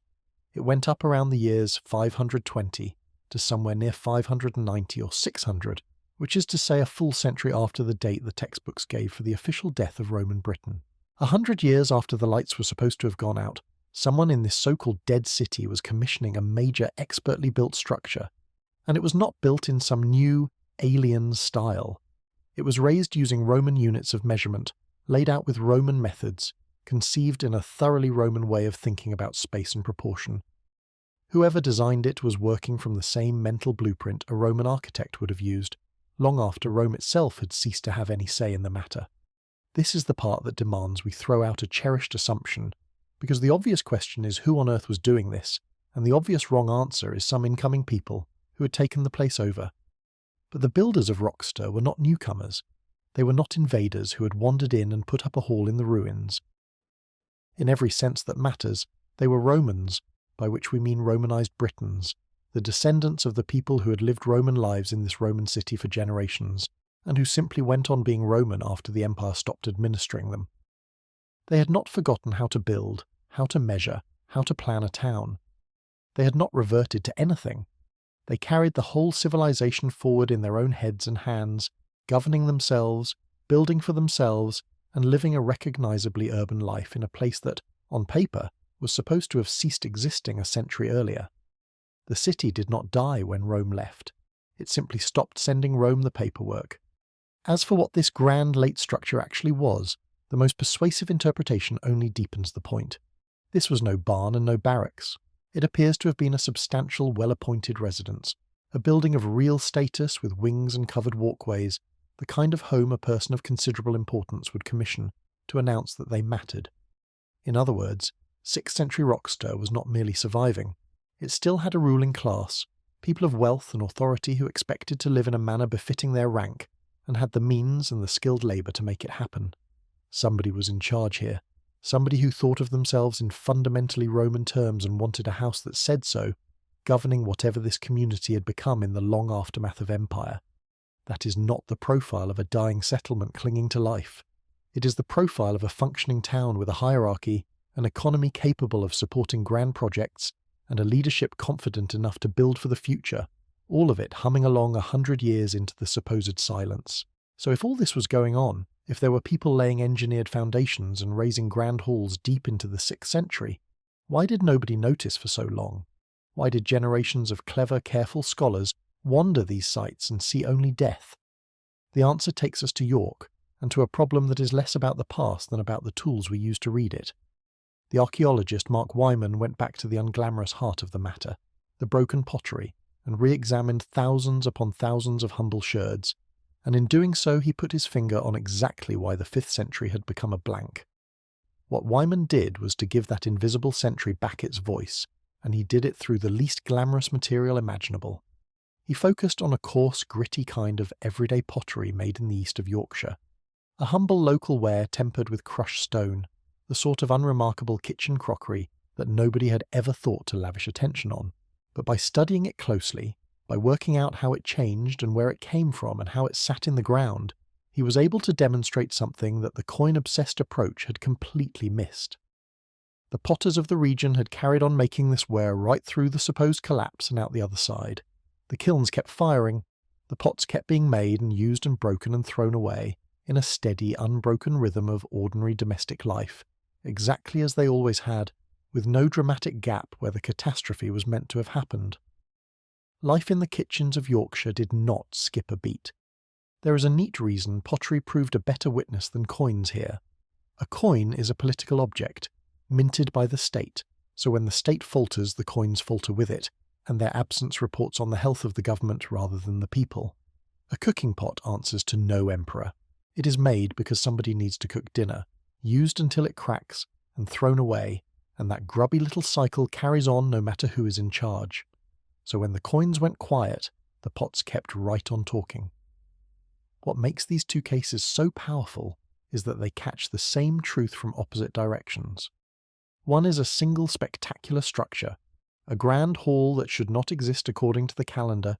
The other is the patient testimony of thousands of broken pots too dull for anyone to have faked. A lucky find at one site might be dismissed as a freak, an exception that proves the rule. But a freak building in the west and an unbroken pottery tradition in the north, arrived at by completely different methods and pointing to exactly the same conclusion, is not an exception. It is a pattern. And once archaeologists finally understood what they had been failing to see, once they learned to notice the ghost of a timber post and to take a humble, undated sherd seriously, the evidence of continued life began quietly surfacing at site after site, until the confident old map of a depopulated, derelict Britain started to look less like a record of the past, and more like a record of everything the diggers had walked straight over. The dead cities were never dead. They had merely been buried a second time under a century of assumptions. It is worth being precise about what actually changed in these towns, because the shift from stone to timber has too often been read as a slide into crudeness, and it was nothing of the kind. It was a sensible response to a transformed world. Roman stone and tile construction leaned on a vast imperial supply network. The same machinery that could once haul 100 tons of roofing across the sea purely for the look of the thing. Once that network wound down, dragging heavy materials over long distances stopped making any sense, and so people did the intelligent thing and built superbly with whatever lay close at hand, which across much of Britain meant timber. Choosing local wood over imported stone was not forgetting how to be civilized. It was adapting civilization to change circumstances, the difference between a household that has lost its money and one that has merely switched to a more convenient supplier. The skill, the planning, and the ambition all survived intact, as the grand timber building proves beyond argument. Only the shopping list had changed, and that, in the end, is the lesson the cities teach. The towns of Britain did not die after Rome. What changed was the form their life took, not the fact of it.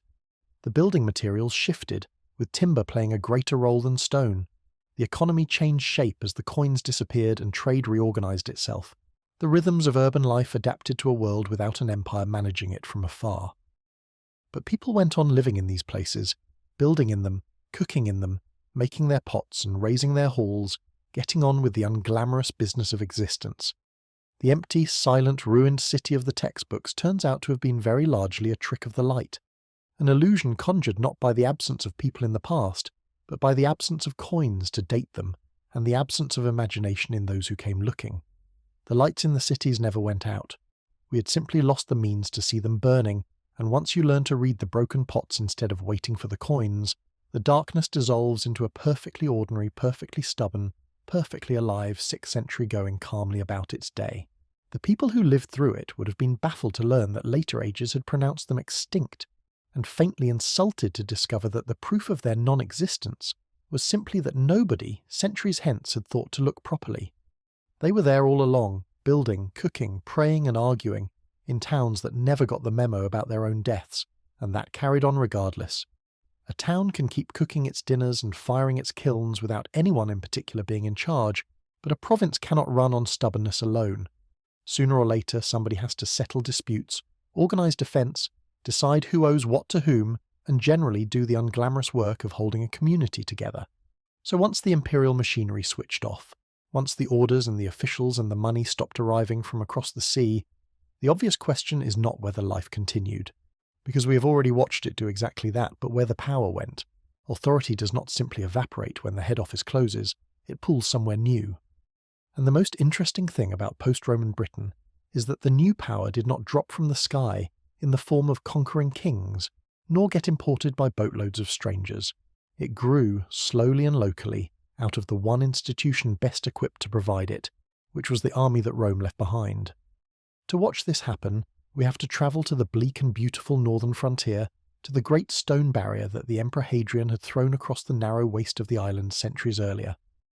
Hadrian's Wall was the hard military edge of Roman Britain, a line of forts and turrets and mile castles manned by soldiers whose job was to watch the wild country beyond and keep the peace within. It was a genuinely staggering piece of engineering, a stone barrier running for some 70-odd miles clean across the narrowest part of the island, from one coast to the other, studded at regular intervals with small fortlets and lookout towers, and anchored by larger garrison forts, fronted by ditches and backed by a further great earthwork, the whole system designed to control movement and project the unmistakable message that you were now entering, or leaving, the Roman world. Building it had been a colossal undertaking, and manning it never stopped being one. For most of its history it was exactly what it looks like, a serious piece of military hardware staffed by professionals. But by the late period, the men holding the wall were not what most people picture when they imagine Roman legions, those gleaming ranks of soldiers shipped in from sunnier corners of the empire and rotated home when their tour was up. The frontier units had put down roots. Over generations, the soldiers had married local women, raised local families, and settled into the communities that clustered around every fort, the bustling little civilian towns where the troops spent their pay and lived their lives. By the end, the garrison was overwhelmingly homegrown, men born within sight of the wall, descended from soldiers who had never known any other home and never expected to. This was not an accident of neglect, but a deliberate feature of how the late empire defended its edges. The frontier troops of these final centuries were a very different breed from the mobile field armies that fought the empire's big campaigns. They were a settled, static garrison force, rooted permanently in the lands they guarded, and over time the arrangement had become more or less hereditary, with sons expected to take up the same duty their fathers had held, slotting into the unit as a matter of course. The state increasingly paid such men not in the reliable stream of imperial coin we might imagine, but partly in land, in grain, in the right to farm the territory around their forts, which bound them to the soil even more tightly. A soldier who is also a farmer, whose family has worked the same fields for generations, whose father and grandfather wore the same uniform on the same wall, is not a man who can be ordered to drop everything and sail away.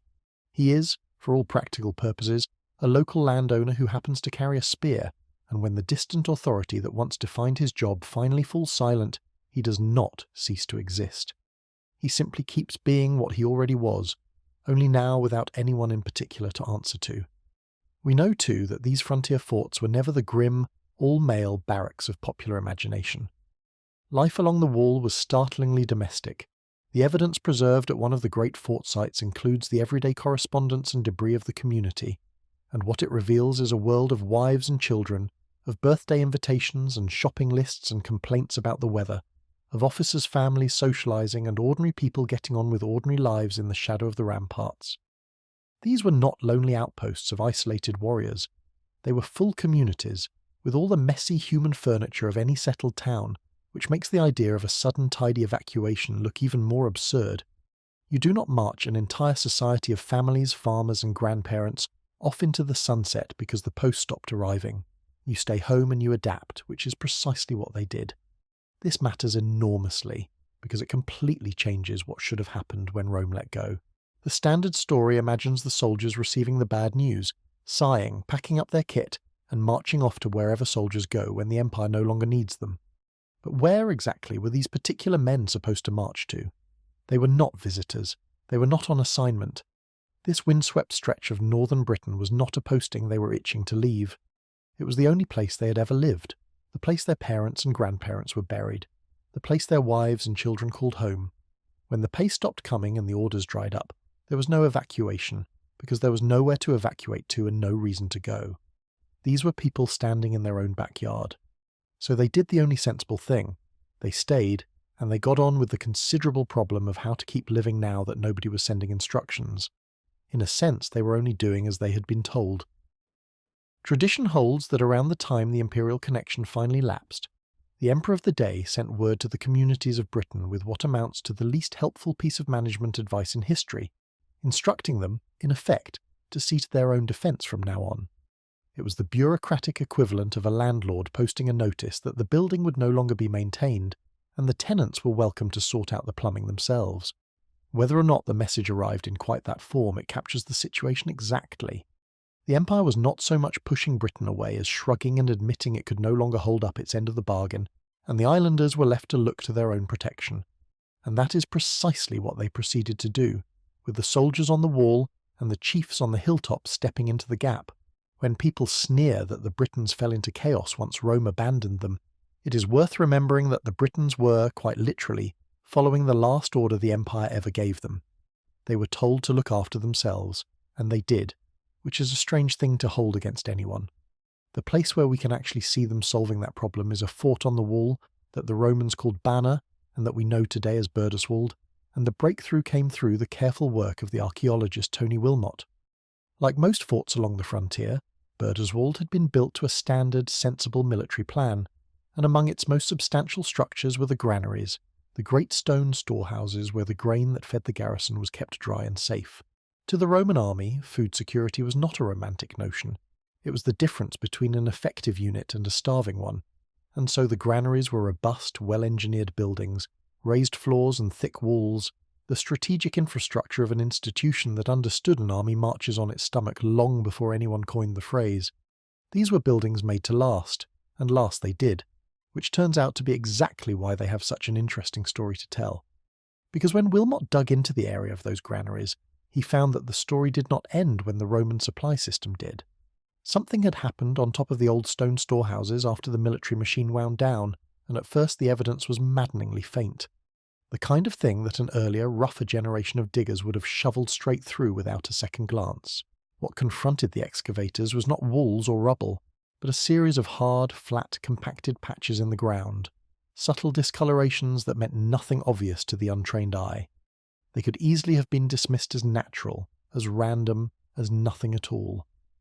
And here Wilmot did something rather clever to test what he was looking at, a sort of controlled experiment in interpretation. He brought in a highly experienced excavator and, crucially, did not tell this person what he suspected or what answer he was hoping for. He simply asked them to look at the ground and say what they saw. It was, in effect, a blind test, designed to strip out the very human tendency to find exactly what you went looking for. And the seasoned digger, working purely from the evidence in front of them with no idea of the expected conclusion, read those hard, flat patches and identified them for what they truly were. They were post holes, the spots where massive timber uprights had once been driven into the ground to carry the weight of a building. Not one or two of them, either, but 12, arranged in the unmistakable footprint of an enormous structure. Someone, after the Roman troops were gone, had levelled the old granary and raised on top of it a gigantic hall of wood. Now, a great timber hall is not a random thing to build, and to anyone who knows the early medieval world it carries a very specific meaning. The mighty wooden hall, long and high and warm with a central hearth, was the beating heart of a lord's power in the centuries that followed. It was where a chief feasted his warriors, rewarded his followers, received his guests, dispensed his judgments, and generally performed the theatre of authority that held a warband together. The hall was the throne room, the banqueting suite, and the seat of government all rolled into one smoky, raftered space. So when a hall of this kind rises on the bones of a Roman military granary, the symbolism is almost too neat to be true. The building dedicated to feeding an imperial garrison had been replaced by the building from which a local ruler dominated his people. The supply depot had become a palace. The detail that makes this even more telling is that the Great Hall was not a single, isolated episode, a one-off built and then abandoned. The excavation revealed a sequence, a story unfolding over time on that same patch of ground. The old granary itself appears to have been pressed into new use first, its function changed, before being levelled to make way for the timber hall, and there are signs that the hall was in turn renewed, the seat of power maintained and rebuilt on the identical spot across the years. That continuity is the whole point, A flimsy, temporary shelter thrown up by people about to leave gets built once and then rots. A centre of authority that is rebuilt and renewed generation after generation is the mark of a stable, lasting institution, of a line of rulers who held this place and passed it on. And all of this had to be teased out without the convenience of datable coins, which had long since stopped arriving, so the sequence was read instead from the layers themselves, from what sat on top of what. The persistence of building on that one spot, the deliberate maintenance of a hall where a granary had stood, is itself the evidence that someone here intended to stay, to rule, and to be succeeded. To understand why a hall, of all buildings, was the natural seat of this new power, you have to understand what actually went on inside one, because it was the social engine that made a warlord in the first place. A leader of this age held his followers not through paperwork or salaries, but through the intensely personal bond of the feast. In the warmth of the great hall, around the central fire, the Lord fed his fighting men, filled their cups and rewarded their loyalty with gifts, fine weapons, ornaments, a share of whatever had been won, and in return those men pledged him their service and, in principle at least, their lives. This was a relationship sealed not in ink but in firelight and generosity, renewed at every feast, sung about by whatever passed for a court poet, and binding in a way no contract could match. The hall was therefore not merely a big house, it was the machine that manufactured loyalty, the place where a band of armed men was forged into something that would follow one leader into danger.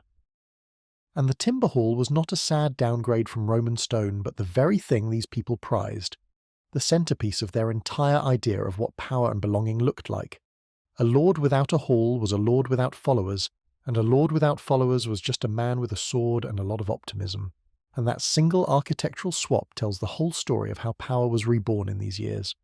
Picture the man who would have commanded the fort in its final Roman days, the officer in charge of the garrison. When the empire still functioned, his authority flowed downward from Rome, delegated to him by a chain of commands stretching all the way to an emperor across the water. But once that chain was cut, his authority did not vanish. It simply stopped coming from above and started coming from below, rooted in the only things that still mattered, his control of armed men, his fortified stronghold, and the loyalty of a community that needed protecting. His position very likely passed from father to son, because in a world without a central state to appoint officials, power that you can hand to your children is the only kind that lasts. And so, without any dramatic moment of coronation, without anyone declaring a new era, the Roman commander quietly transformed into something older and more personal, a local strongman, a petty king ruling his own small patch of the world. It is worth stressing how short a step that really was, because it was nothing like the leap from civilian to monarch that the word king might suggest to us. The late empire already ran its frontiers through powerful regional military commanders, men entrusted with the defence of whole stretches of border and the troops that held them, figures of considerable independent authority, even while the system still functioned. A man in that role already commanded soldiers, already controlled territory, already extracted resources from the land to keep his forces fed. The only thing that changed when the empire fell away was the question of who, if anyone, he answered to, and the answer became nobody. He kept doing the identical job. He simply stopped reporting to a superior who no longer existed.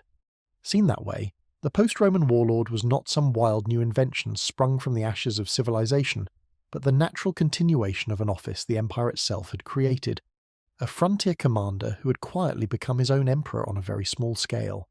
The transition was so smooth that there may never have been a single day on which anyone could have said the change had happened. It happened the way nightfall does, gradually and then completely. The economics of his authority underwent an equally smooth and revealing transformation.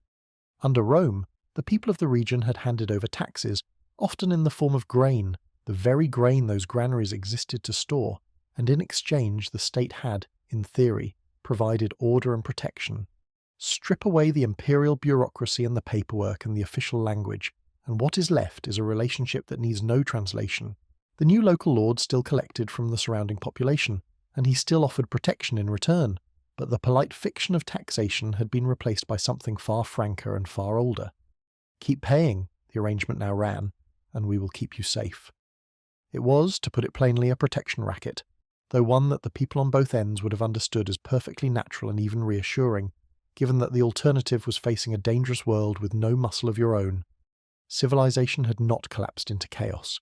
It had reorganized itself around the man with the warriors and the walls, which, when you strip away the marble and the ideals, is roughly how a great deal of human power has always worked. And it would be a mistake to sneer at this as simple extortion, because the protection on offer was no empty threat dressed up as a service. The whole reason a barrier had been flung across the north in the first place was that the country beyond it was genuinely dangerous, home to peoples who had spent centuries eyeing the richer lands to the south and were perfectly willing to come and take what they could carry. With the Imperial army no longer patrolling the frontier, that danger did not politely disappear. If anything, it grew, and a scattered population of farmers had no realistic way to defend themselves against organized raiders bent on stealing their livestock, their harvest, and sometimes their people. A local lord with a fortified stronghold and a band of fighting men was, in that light, not a parasite but a necessity, the only thing standing between a farming community and ruin. Handing over a share of your grain to the man who would ride out and protect you was less a racket than the closest thing to an insurance premium the age could offer, and farmers, being practical people, paid it for the very good reason that the alternative was so much worse. The arrangement worked because both sides got something real out of it, which is exactly why it spread. The economic plumbing behind all this had been laid down long before, which is part of why the transition was so seamless. For centuries, the presence of a hungry garrison had shaped the entire farming economy of the surrounding countryside, with local agriculture geared toward feeding the troops, the produce of the fields funneled toward the fort, and those great stone granaries standing as the central node of the whole system, the warehouse at the end of the supply line. The fort was, in a real sense, the regional economy's biggest customer and most important institution all at once. So when the imperial pay chests stopped arriving, the underlying machinery did not have to be reinvented, because it was already there and already pointing the right way. The grain still flowed toward the stronghold still housed the men with the weapons, and the only thing that changed was the official story told about why. What had been the dutiful provisioning of an imperial garrison simply became the rendering of food to a local lord, the same carts rolling to the same place along the same roads, delivering to a man who now answered to himself. The new order did not have to build its economy from scratch. It inherited a fully functioning one and quietly changed the name on the door. The truly important point about Burduswald is that it was no freak, no one-off curiosity at a single lonely fort. The same thing was happening up and down the Great Wall itself, where other forts have yielded their own traces of life carrying on long after the Empire's writ expired, of communities that stayed put and remade their forts into homes and strongholds for a new kind of leadership. The frontier did not empty out and fall silent the moment the orders stopped. It quietly converted itself, fort by fort, from a line of imperial garrisons into a string of small, self-governing power centres, each one anchored on the solid stone the Empire had so helpfully left behind. Burduswald is simply the place where the transformation was caught most clearly in the ground, the clearest window onto a process that was unfolding all along the northern edge of the country. And it was not confined to the Roman forts of the north either, which is what makes it a genuine island-wide pattern, rather than a regional quirk.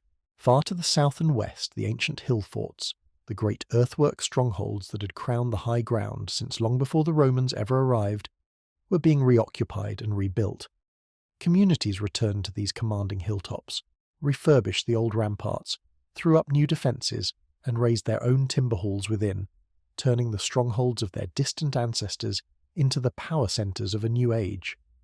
One of these refortified hilltops would later become so entangled with legend that it was popularly identified as the very seat of a famous king, the supposed location of his fabled court, complete with a thriving tourist trade built on the association.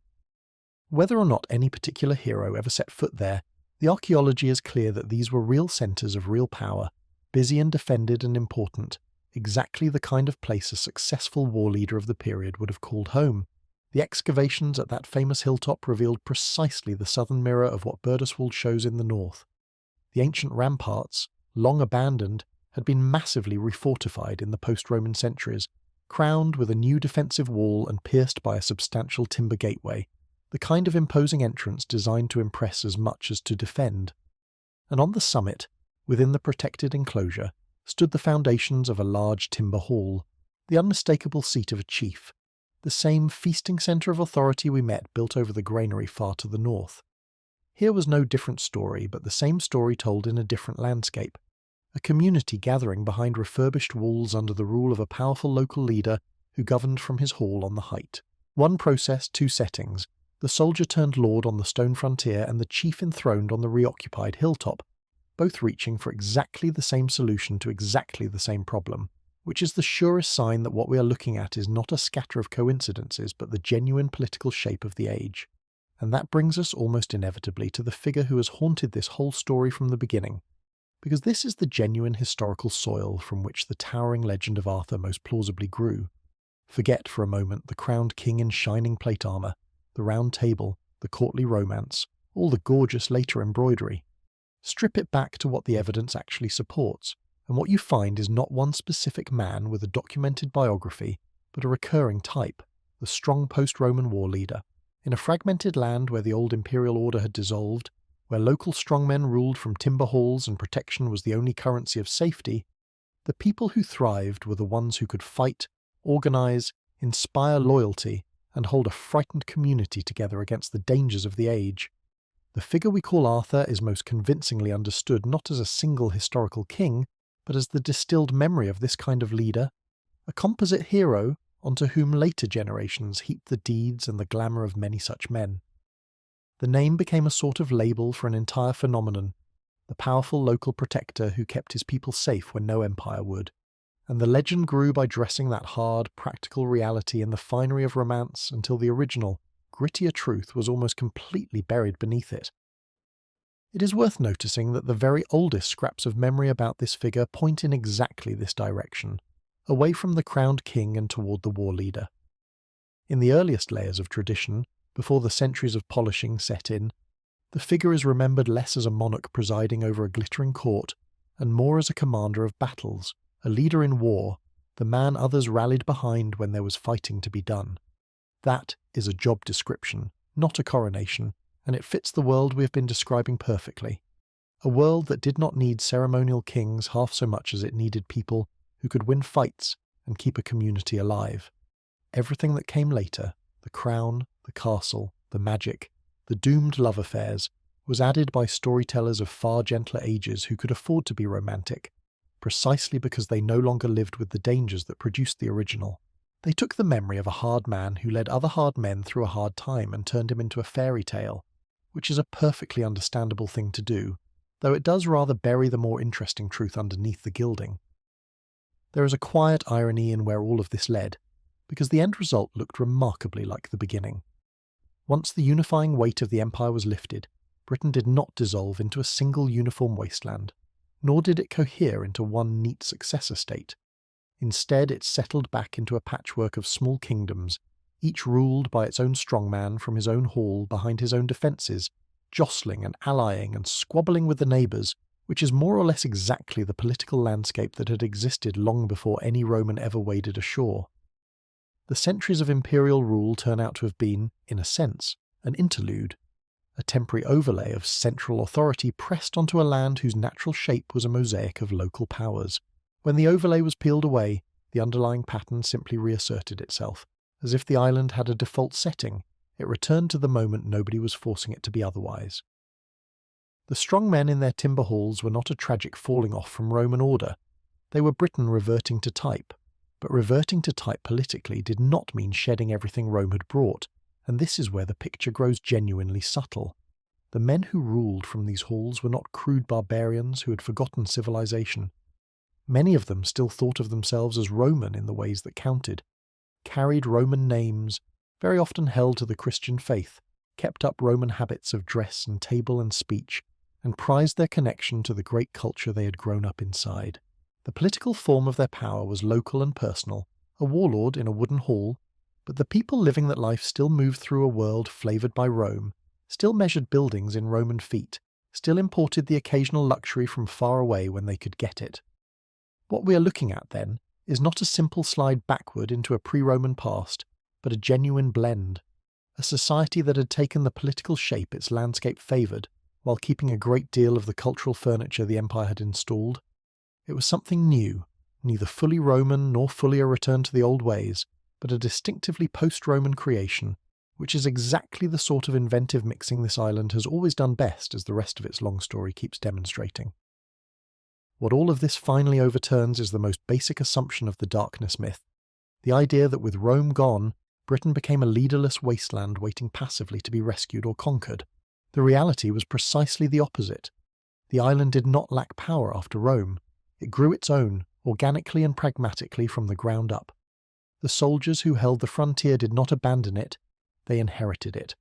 The forts that had served an empire became the seats of homegrown lords. The food stores became feasting halls, the commanders became kings, and the taxes became tribute, every piece of the old system quietly repurposed into something new and locally rooted. This was not the death of order, but its rebirth in a different shape, and it owed nothing to invasion and everything to adaptation. The men who wielded real power in these so-called dark centuries were not strangers who arrived to fill a vacuum. They were the people who had been there all along, looking at the world the departing empire had left them, and deciding, sensibly enough, that someone had better take charge, and that it might as well be them. The darkness once again turns out to have been nothing of the kind. It was simply power changing hands so quietly that later ages, looking for the drama of a fall, walked straight past the far more interesting reality of a people governing themselves. A society can have living towns and homegrown rulers, but none of it counts for anything if the people cannot eat. And so we arrive at the deepest, most visceral version of the whole darkness myth, the one that lodges in the imagination more stubbornly than any tale of empty streets or ruined villas. It is the image of the land itself going wild. Picture it the way the old story asks you to. The neat Roman fields, once striped with grain, falling silent as the farmers vanish, the hedges collapsing, the ditches silting up, and the great dark forest creeping back in to swallow everything, until a countryside that had fed a province for centuries dissolves into trackless, tangled wilderness. If that happened, then the people really were gone, because nothing else could explain it. The returning wildwood is the supposed proof of the catastrophe, the green shroud drawn over a dead civilization. It is a powerful picture. It is also, as the ground itself will tell us in remarkable detail, almost entirely false. The reason this particular test is so revealing comes down to a simple fact about how the natural world behaves, one that anyone who has ever neglected a garden for a single summer understands in their bones. Open, cultivated farmland is not a natural state. It is an artificial condition, wrestled into being and then held there by constant human effort. The moment people stop fighting to keep it open, nature begins, with great enthusiasm and no sentimentality whatsoever, to take it back. First come the weeds and the coarse grasses, then the scrub, then the fast-growing pioneer trees, and within a few short decades a field left entirely alone will be well on its way to becoming woodland again. This means the question of whether the forest returned after Rome is not some vague matter of atmosphere. It is a sharp, almost binary test. If the farmers disappeared, the trees would have come marching back quickly and unmistakably, and if the trees did not come back, then the only possible explanation is that somebody was still out there, year after year, doing the hard work of keeping them at bay. The presence or absence of woodland is, in effect, a direct readout of the presence or absence of working farmers. All we need is a witness honest enough to tell us which it was. That witness turns out to be almost comically humble, a thing so small that you breathe it in by the thousand every time you step outside in spring without ever giving it a thought. Pollen. The fine dust that plants release to reproduce is one of the most extraordinary pieces of evidence in all of archaeology, and the reason is its sheer, almost unreasonable toughness. The outer shell of a pollen grain is made of one of the most durable organic substances known, a material so resistant to decay that grains can survive for many thousands of years in the right conditions, long after the plant that made them has rotted to nothing. Plants produce this dust in staggering quantities, far more than could ever fertilize anything, and the surplus drifts everywhere on the wind, settling over the whole landscape in a constant invisible rain. And here is the detail that makes it so useful. The grains of different plants are not identical. Under a microscope, each kind has its own distinctive shape, its own texture and structure, so that a trained eye can look at a single tiny grain and say with confidence whether it came from an oak, a grass, a cereal crop, or a particular wildflower. The air around us, in other words, is perpetually full of a microscopic record of every plant growing nearby, written in a code that survives almost anything. The trick is finding a place where that endless rain of pollen was caught and kept in order, and nature provides the perfect filing system in the form of lakes and bogs. Year after year, the pollen drifting over a body of still water settles onto the surface and sinks to the bottom, where it is buried under the next year's layer, and the next, and the next, sealed away in the cold, airless mud where the oxygen that drives decay cannot reach it. Over centuries this builds up into a deep stack of sediment, laid down in order with the oldest material at the bottom and the most recent at the top, like the pages of a diary that the landscape has been keeping, entirely by accident, for thousands of years. Drive a hollow tube down into that mud and pull out a long, slender core, and you are holding a continuous record of the vegetation that grew around that spot, century by century, page by page. It is the closest thing we have to a security camera trained on the countryside of the deep past, quietly recording the whole time with nobody aware it was running. Reading that record is painstaking work, but the principle is elegantly simple. A specialist takes the core, divides it into thin slices by depth, and under the microscope counts the pollen grains in each slice, tallying how many came from each kind of plant. The proportions tell the story. A layer thick with the pollen of grasses, of cereal crops, and of the particular weeds that thrive in disturbed, cultivated ground, is the unmistakable signature of open farmland, fields and pasture worked by human hands. A layer dominated instead by the pollen of trees is the signature of woodland, of a landscape where the forest holds sway. By reading the slices from bottom to top, the analyst watches the balance between open ground and forest shift back and forth through time, and by sending samples off for radiocarbon dating, which measures the steady decay of a natural clock built into all living things, each of those shifts can be pinned to an actual date.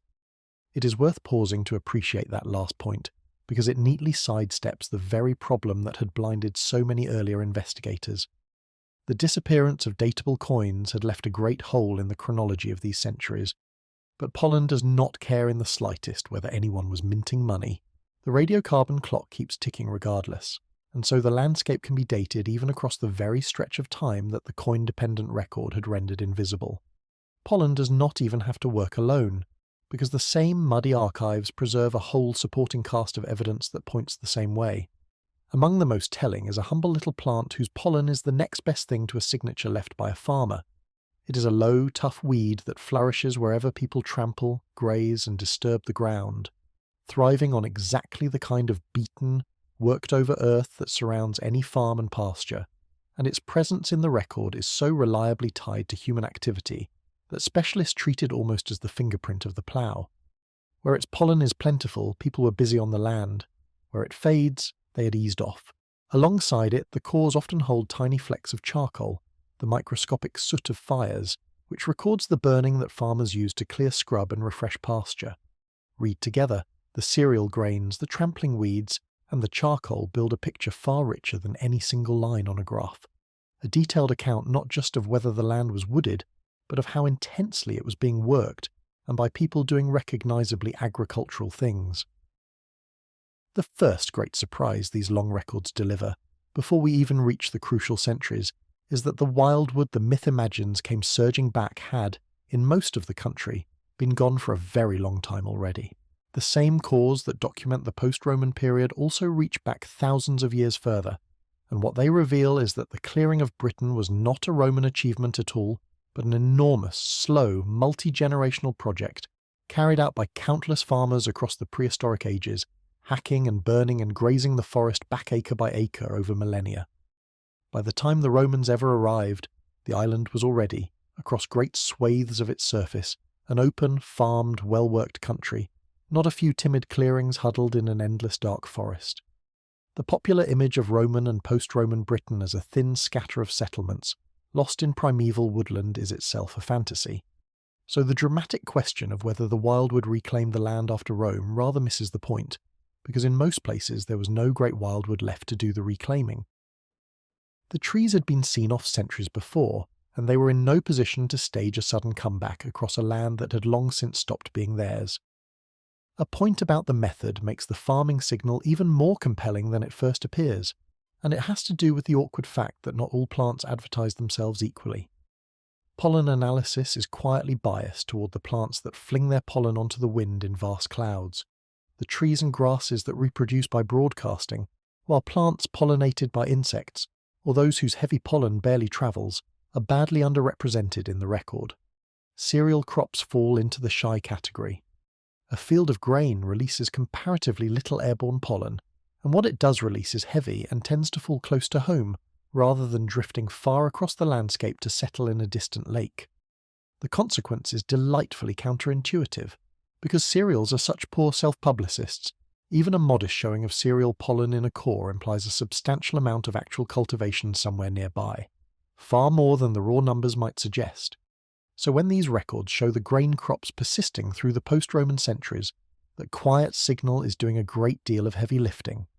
The fields were shouting, it is only that the microphone was turned down low. It is worth dwelling too on the sheer unglamorous labour that lies behind every one of these tidy conclusions, because it is easy to say the pollen was counted and quite another thing to do it. A specialist takes each thin slice of mud, treats it with a sequence of harsh chemicals to dissolve away everything that is not pollen, mounts the concentrated residue on a glass slide, and then sits at a microscope identifying and tallying the grains one by one, often counting many hundreds from a single slice before moving on to the next, and the next, all the way down a core that may represent thousands of years.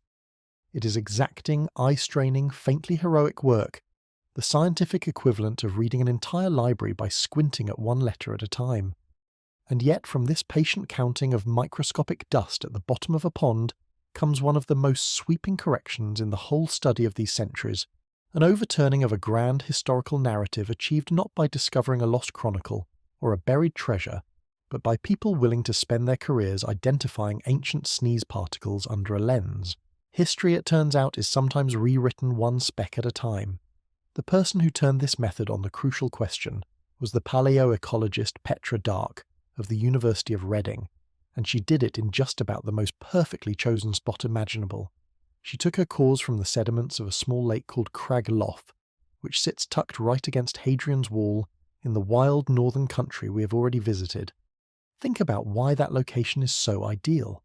This was the frontier, the militarized edge of the province, the region that the Darkness story insists should have been hit hardest of all by the Roman withdrawal, the place where, if abandonment and collapse happened anywhere, they surely happened here. If the wildwood was going to come surging back across emptied land, the depopulated zone around the old military wall is exactly where you would expect to catch it doing so.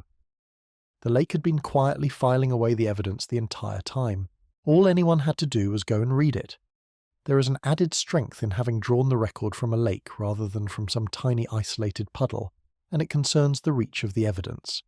A small enclosed bog tends to capture only the pollen of its immediate surroundings, the vegetation of one little patch, which can be misleading if that patch happens to be unusual. A lake of decent size, by contrast, gathers pollen blown in from a much wider area, drawing its dust from across the surrounding countryside, and effectively averaging out the whole district into a single record. So the picture from such a site is not the story of one farmer's awkward field, but a broad regional portrait, the combined testimony of an entire stretch of land. When that kind of record shows the country staying open and worked, it is not a quirk of one favoured spot. It is the considered verdict of a whole landscape, which is exactly why a single well-chosen lake can carry so much weight, and why its refusal to show the expected collapse is so hard to wave away. And when the cores came up and the grains were counted and the layers were dated, the result was a quiet but devastating blow to the old story. If the catastrophe had been real, the diagram should have shown it dramatically. The line for tree pollen climbing steeply as the forest reclaimed the abandoned fields, the open ground indicators collapsing as farming ceased. That is emphatically not what the record showed. There was a modest increase in birch, which is precisely the tree you would expect to nudge in at the edges, since birch is the great opportunist of the plant world, a fast and scrappy colonizer that pounces on any scrap of neglected ground it can find. But a slight uptick in the most aggressive pioneer species is a very long way from the wholesale return of forest the myth demands. There was no great dark wave of woodland sweeping back across the land. The countryside around the wall stayed, overwhelmingly, open. An open country does not maintain itself. The only thing that keeps a landscape clear of trees, decade after decade, is people, working it, grazing it, burning it, and ploughing it. The land stayed open because the farmers never left. The catastrophe that was supposed to be written most vividly into the most vulnerable region simply was not there. It is worth being concrete about what keeping that land open actually required, because it was not a passive thing. The single most effective enemy of returning forest is not the plough, but the grazing animal. A field full of sheep or cattle is a field where every tender tree seedling that dares to sprout is promptly bitten off and eaten before it can ever become a sapling, and a landscape grazed steadily by livestock will stay open almost indefinitely, with relatively little other effort. So the unbroken open ground signature in the pollen does not necessarily mean armies of ploughmen toiling over endless cornfields.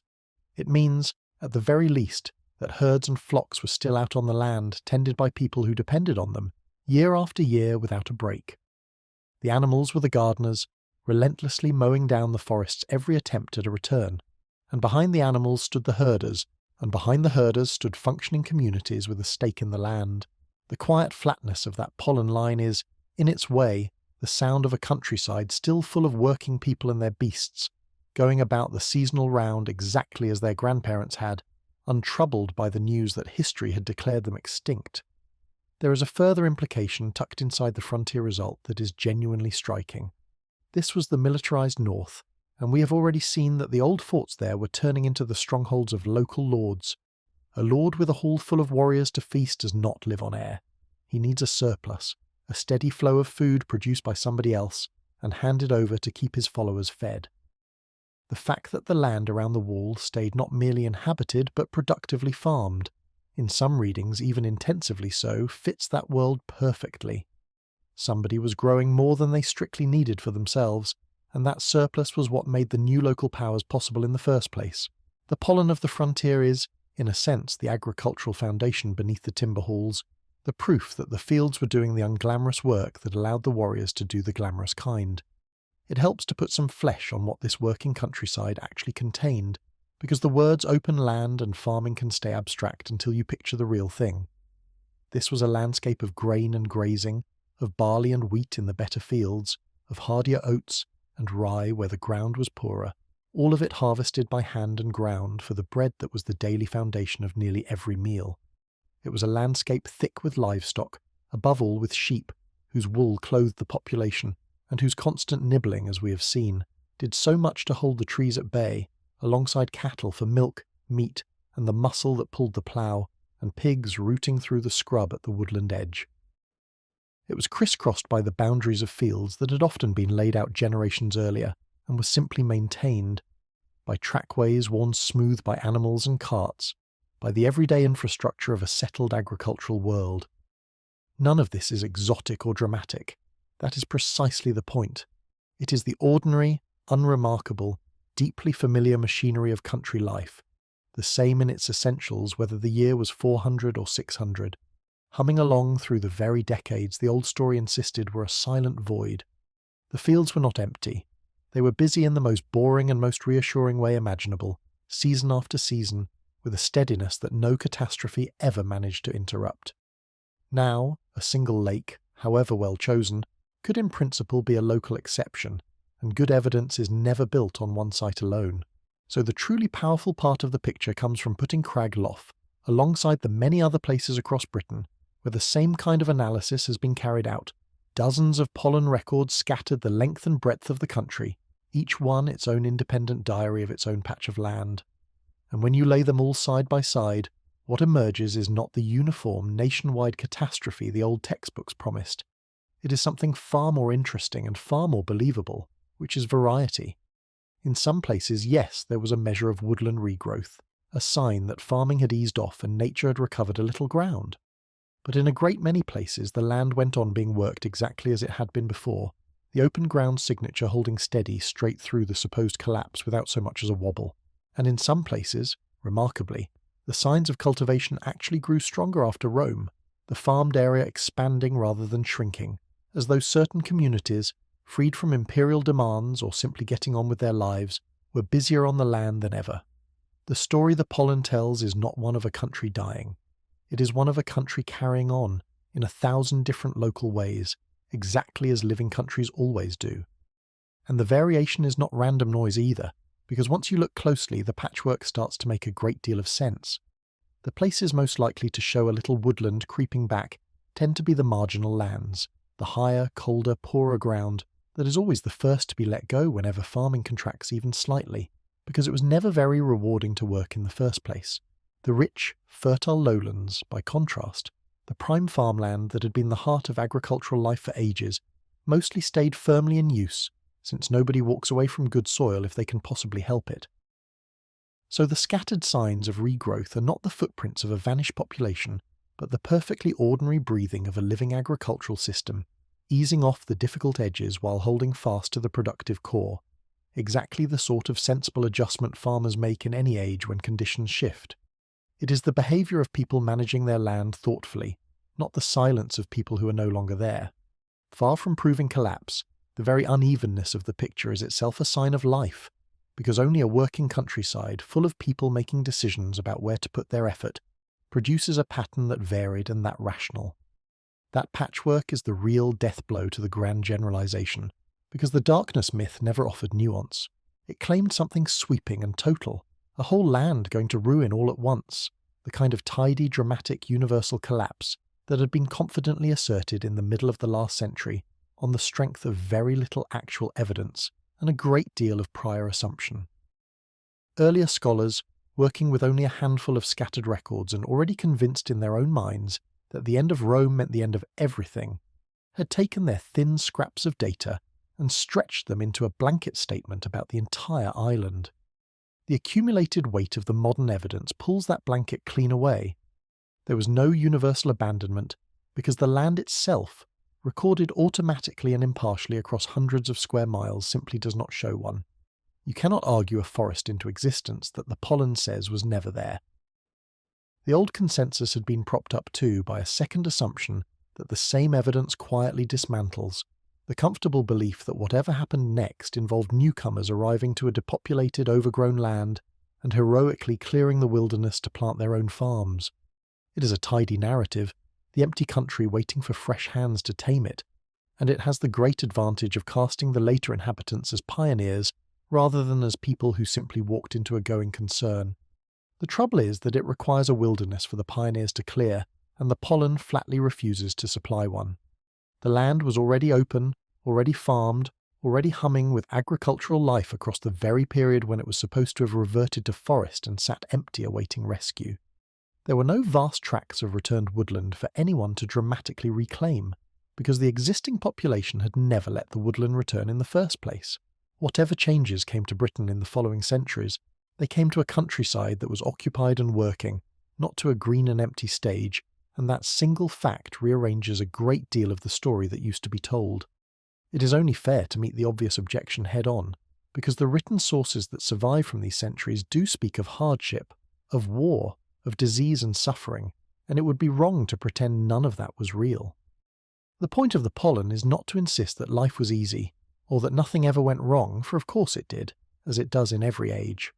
Local disasters certainly struck. Particular communities surely suffered grievously, and there were doubtless years and districts where things went very badly indeed. But a local catastrophe is a fundamentally different creature from the total, island-wide collapse the old myth proclaimed, and the two must not be muddled together. A region can take a terrible blow, a bad stretch of war or sickness, and still recover, still keep its fields in use, still feed itself in the end, and the broad sweep of the environmental record captures exactly that resilience. The land as a whole kept working even where individual corners of it endured hard times. The pollen does not deny that these centuries had their share of misery. It simply denies that the misery ever added up to the death of a civilization, and on that crucial distinction the entire argument turns. There is a broader lesson buried in all this, and it is one of the most valuable things the whole subject has to teach.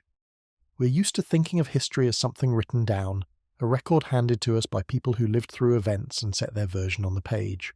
But people who write things down have feelings, fears, motives, and agendas, and the few dramatic written laments that survive from these centuries were composed by individuals with their own reasons for painting the times as dark and fallen. Pollen has no such failings. It was not produced by anyone trying to make a point. It is not an artifact made by human hands at all, but the land recording itself, automatically, indifferently, with no story to tell and no audience to impress. It cannot exaggerate for effect, cannot moralize, cannot lament a golden age that never was. It simply settled and sank and waited. And when we finally learned to read it, it told us the plain truth with a flatness that no passionate chronicler could ever match. When the silent, unconscious witnesses of the earth contradict the dramatic testimony of the written word, it is very often the silent witnesses we should believe, precisely because they never knew they were testifying at all. A chronicler can lie, or exaggerate, or simply be mistaken about the wider world beyond his own door. A pollen grain has no opinion about the fall of Rome, and that perfect indifference is exactly what makes it trustworthy. There is one more thing the unbroken fields quietly prove, and it may be the most important of all, because farming is not only labour, but knowledge. A working agricultural landscape depends on an enormous, accumulated store of practical understanding, when to plough and sow and reap, how to carry a herd through the seasons, which fields to rest and which to work, how to keep up the boundaries and the drainage and the breeding stock. All of it learned slowly and handed down from one generation to the next by example and habit. That kind of knowledge is fragile. It lives in people, and if the people truly vanish, even for a generation, it is lost, and it cannot simply be conjured back from nothing by whoever comes along afterward. The fact that the land went on being competently farmed straight through these centuries therefore proves something deeper than mere occupation. It proves an unbroken chain of teaching and learning, parents showing children, neighbours trading methods, the whole inherited craft of working this particular soil passed steadily down without a break. You cannot have continuity of farming without continuity of farmers, and you cannot have continuity of farmers without continuity of the knowledge that made them. The open fields are, in the end, the fingerprints of a population that never once let go of its own land. So the final image to carry away from the soil and the pollen is the opposite of the one the myth tried to plant. The countryside of post-Roman Britain was not a wilderness reclaiming a corpse. It was a working landscape, ploughed and grazed and harvested, its fields kept stubbornly open by the unending labour of people who had not gone anywhere. The grain still grew, the animals still fed on the pasture, and the produce of that land still filled the bellies of the townsfolk getting on with their lives and the warriors feasting in their halls. The lights that the old story claimed had gone out in the cities had not gone out in the fields either. They were burning there too, in every cleared acre and every ripening crop. In a countryside that went right on feeding its people through the centuries, it was supposed to have spent dead and overgrown. The land, asked directly and without prejudice, gives the same answer as the pots and the halls and the buildings before it. Nobody had vanished. Everybody had simply carried on. And there is something quietly humbling in realizing that the grandest correction to a centuries-old story came not from a dramatic discovery, but from the patient reading of dust that had been lying at the bottom of a northern lake the entire time, waiting through all those years while scholars confidently described an emptiness that the mud beneath their feet flatly denied. The evidence had never been hidden. It had only been overlooked, dismissed as too small and too dull to matter. The fields were full, the lake was keeping its records, and the only thing genuinely missing was anyone willing to go and check. The fields were full, the towns were busy, the halls were feasting, and the land itself testified that nobody had gone anywhere. But the darkness myth has one last fortification to defend, perhaps its most emotionally satisfying claim of all, which is the idea of isolation. Even if Britain was inhabited, the story goes, it was cut off, sealed away behind the grey waters of the Channel, a forgotten island drifting at the lonely edge of the world, while civilization carried on without it somewhere far to the south. A backwater, in the truest sense, stagnant and disconnected, its people scratching out their lives in ignorance of everything beyond their own muddy horizon. To test that final claim, we have to go to the most dramatic and remote-seeming spot in the whole country, a windswept crag of rock jutting out into the Atlantic on the far southwestern tip of the island, a place called Tintagel. Tintagel has a reputation, of course, because in later centuries the storytellers seized upon this brooding, sea-battered headland and declared it the very birthplace of the legendary king himself, the cradle of Camelot, and to this day the romance clings to the cliffs and keeps the gift shops busy. But the genuine history buried in the turf turns out to be far stranger and far more impressive than any fairy tale, and we owe our knowledge of it, oddly enough, to a fire. In the early 1980s, a blaze swept across the headland and burned off the covering of grass and scrub and once the smoke cleared and archaeologists came to look at the scorched ground, they found that the fire had done them an enormous favour. Laid bare beneath the vanished vegetation were the outlines of building after building, the foundations of a whole cluster of structures crowded onto the rock. Dozens of them, the footprint not of a lonely hermit's refuge but of a substantial, busy, important place. Whatever Tintagel had been in these supposedly dark centuries, it had not been empty. What it had been, almost certainly, was a seat of power. The position alone tells you as much, because this was not a spot chosen for comfort or convenience. A storm-lashed promontory, all but cut off from the mainland by a narrow neck of rock, is a miserable place to live if your only concern is staying warm and dry. But it is a magnificent place to be if your concern is controlling who comes and goes by sea, and impressing everyone who lays eyes on you. A cluster of buildings perched on a near-island fortress, commanding the approaches to a sheltered landing, is the signature of a ruler, one of those local lords we have already watched rising from the wreckage of the old order, here governing the southwestern kingdom and, crucially, the trade that flowed through it. Whoever held Tintagel held the gateway, and holding the gateway to a flow of Mediterranean luxury was a very good way to be rich and powerful in this corner of the world. The grandeur was the point. This was a stronghold designed to announce that its master was somebody who mattered, somebody worth sailing thousands of miles to do business with. And then came the truly electrifying detail. The thing scattered across the site in astonishing quantity. Pottery. Not the humble local kitchenware we met earlier, the honest gritty stuff that proved ordinary life carried on, but something else entirely. Thousands upon thousands of fragments of fine imported ceramics, vessels that had very obviously not been made anywhere near Cornwall. This was exotic material, the broken remains of goods that had travelled a very long way to end up shattered on a clifftop at the end of the earth, and their sheer abundance turned the whole isolation theory on its head before a single laboratory test had even been run. You do not accumulate thousands of pieces of foreign tableware and storage jars by being cut off from the world. You accumulate them by trading with it, energetically and often. The question, naturally, was where exactly all this had come from, and answering it required a beautifully precise piece of science. The ceramic specialist David Williams, working at Southampton, turned to a technique called thin section analysis, which sounds dull and is in fact a kind of detective magic. A sliver of pottery is ground down so impossibly thin that light can shine straight through it, and under a microscope the tiny mineral grains embedded in the ancient clay spring into view, each one a clue to where that clay was dug and what was mixed into it.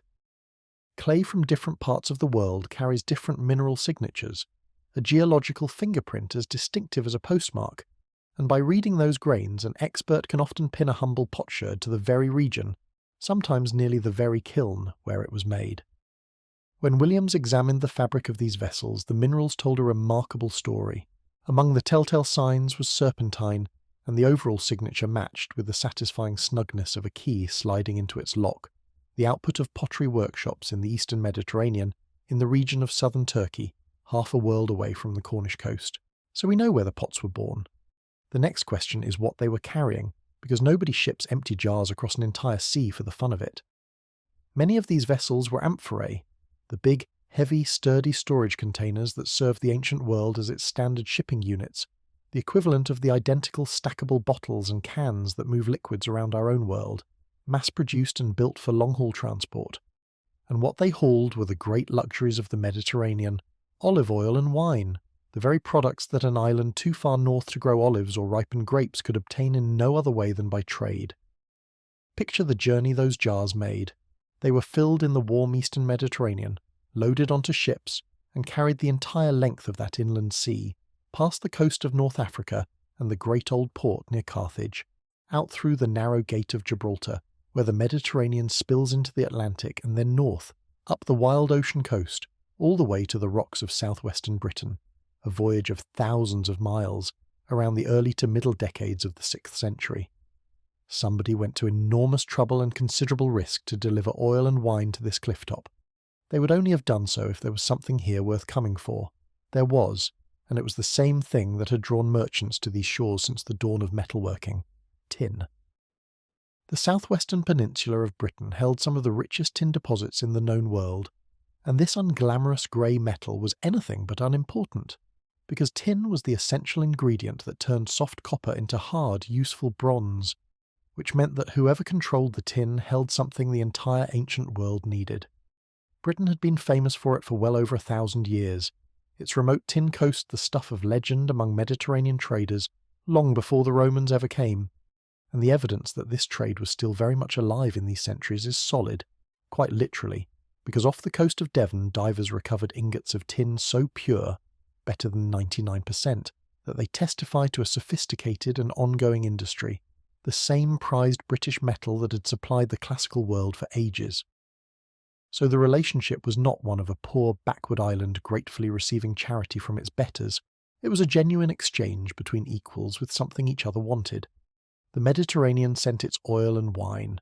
Britain sent the metal that the Mediterranean could not do without. Far from cap in hand, the islanders were holding one of the more valuable cards in the whole game. It is worth noticing, too, that not everything arriving on these ships was bulk cargo sloshing about in big jars. Mixed in among the broken sherds was a finer class of import altogether, elegant red tableware, the good dishes and serving vessels of the Mediterranean, the sort of thing a household used to dine in style rather than to store its oil. That distinction matters more than it might seem. Importing barrels of wine tells you people wanted a drink. Importing the fashionable crockery to serve it in tells you they wanted to drink it properly, in the current Mediterranean manner, with the right plates on the table. The lords of this windswept rock were not simply consuming foreign goods.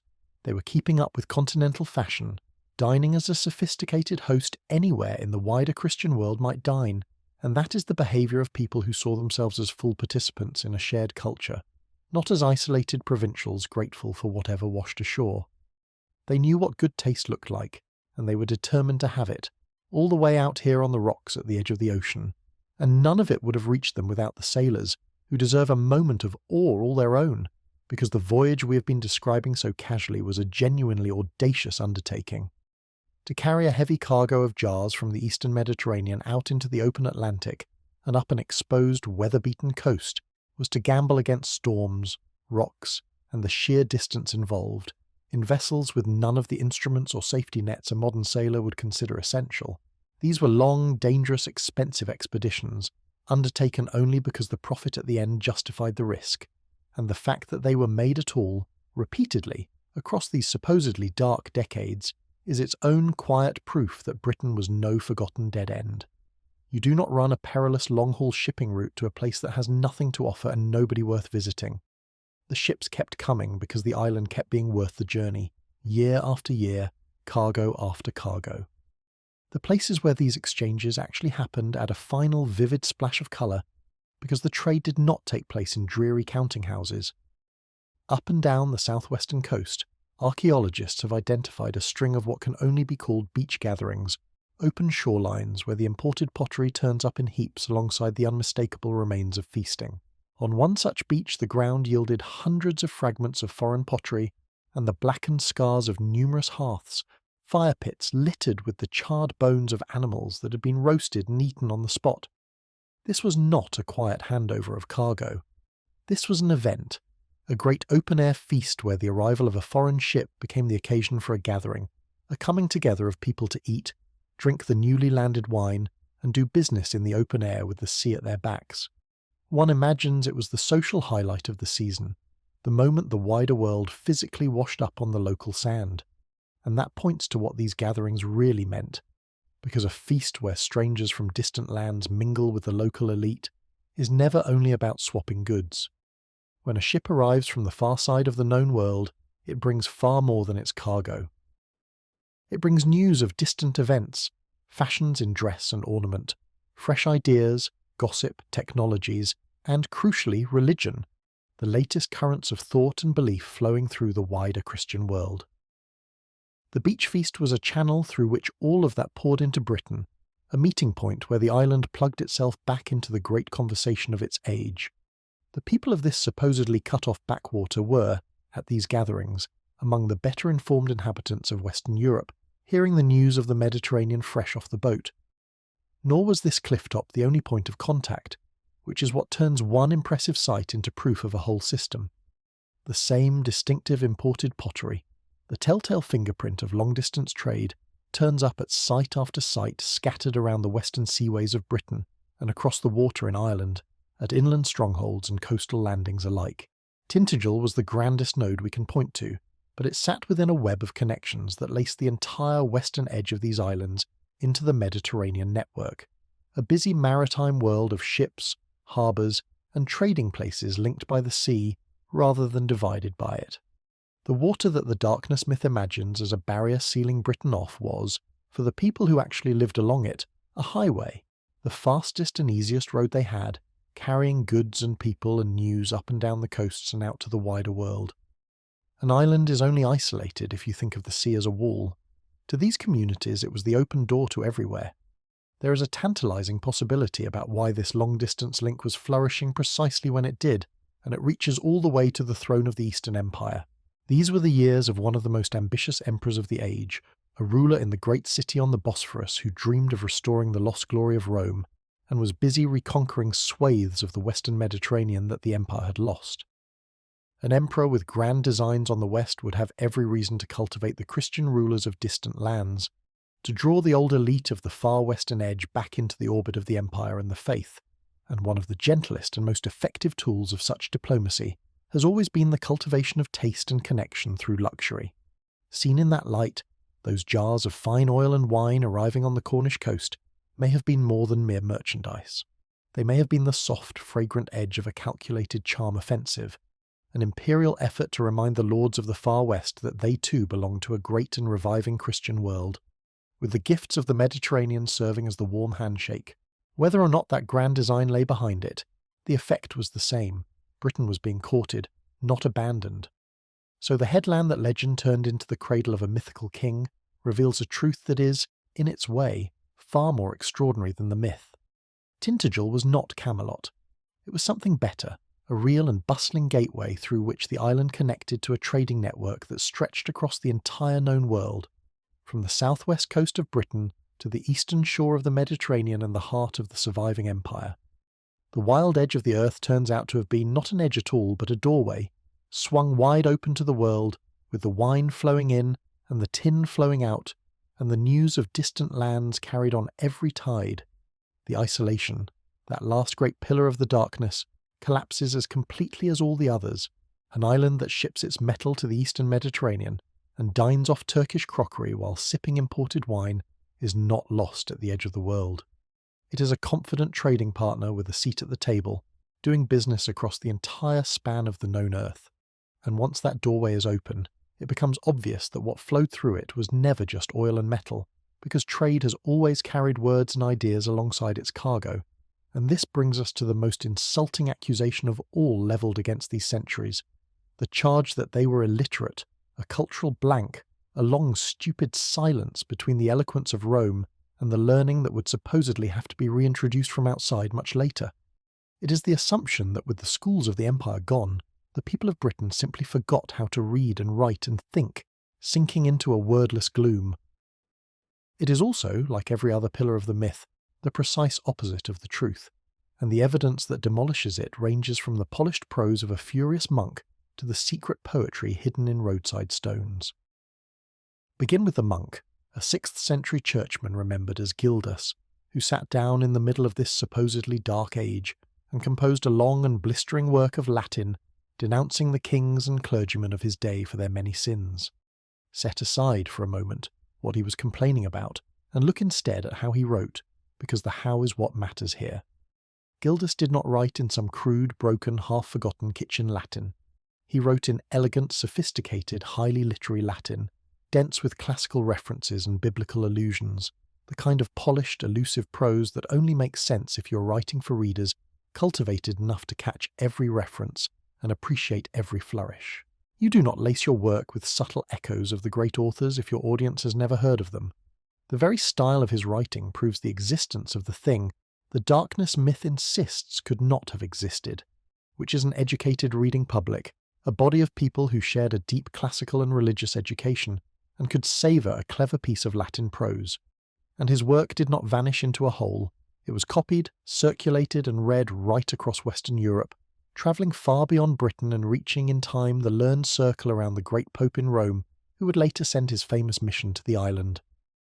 A genuinely isolated, illiterate backwater does not produce a bestseller that the most sophisticated minds of the continent feel obliged to read. There is a delicious irony folded into this, because the work is at heart a grand lament about ruin and decline, a furious sermon insisting that Britain had fallen into wickedness and disaster. Generations of later readers seized on its gloom as eyewitness confirmation that the lights really had gone out. But the medium quietly refutes the message.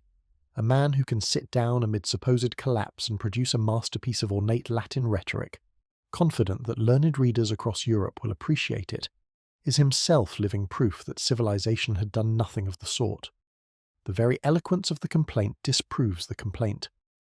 And there is a further telling detail, because for all his sweeping survey of the troubles of his island and its squabbling rulers, this contemporary witness never once mentions the legendary king whose shadow has loomed over our whole story. The man best placed to record a great national hero, writing in the very century such a figure was supposed to have lived, simply does not bring him up, which tells you a good deal about how much of the later legend was genuine history and how much was later embroidery. What Gildas gives us instead is something rarer and more valuable than a fairy tale king.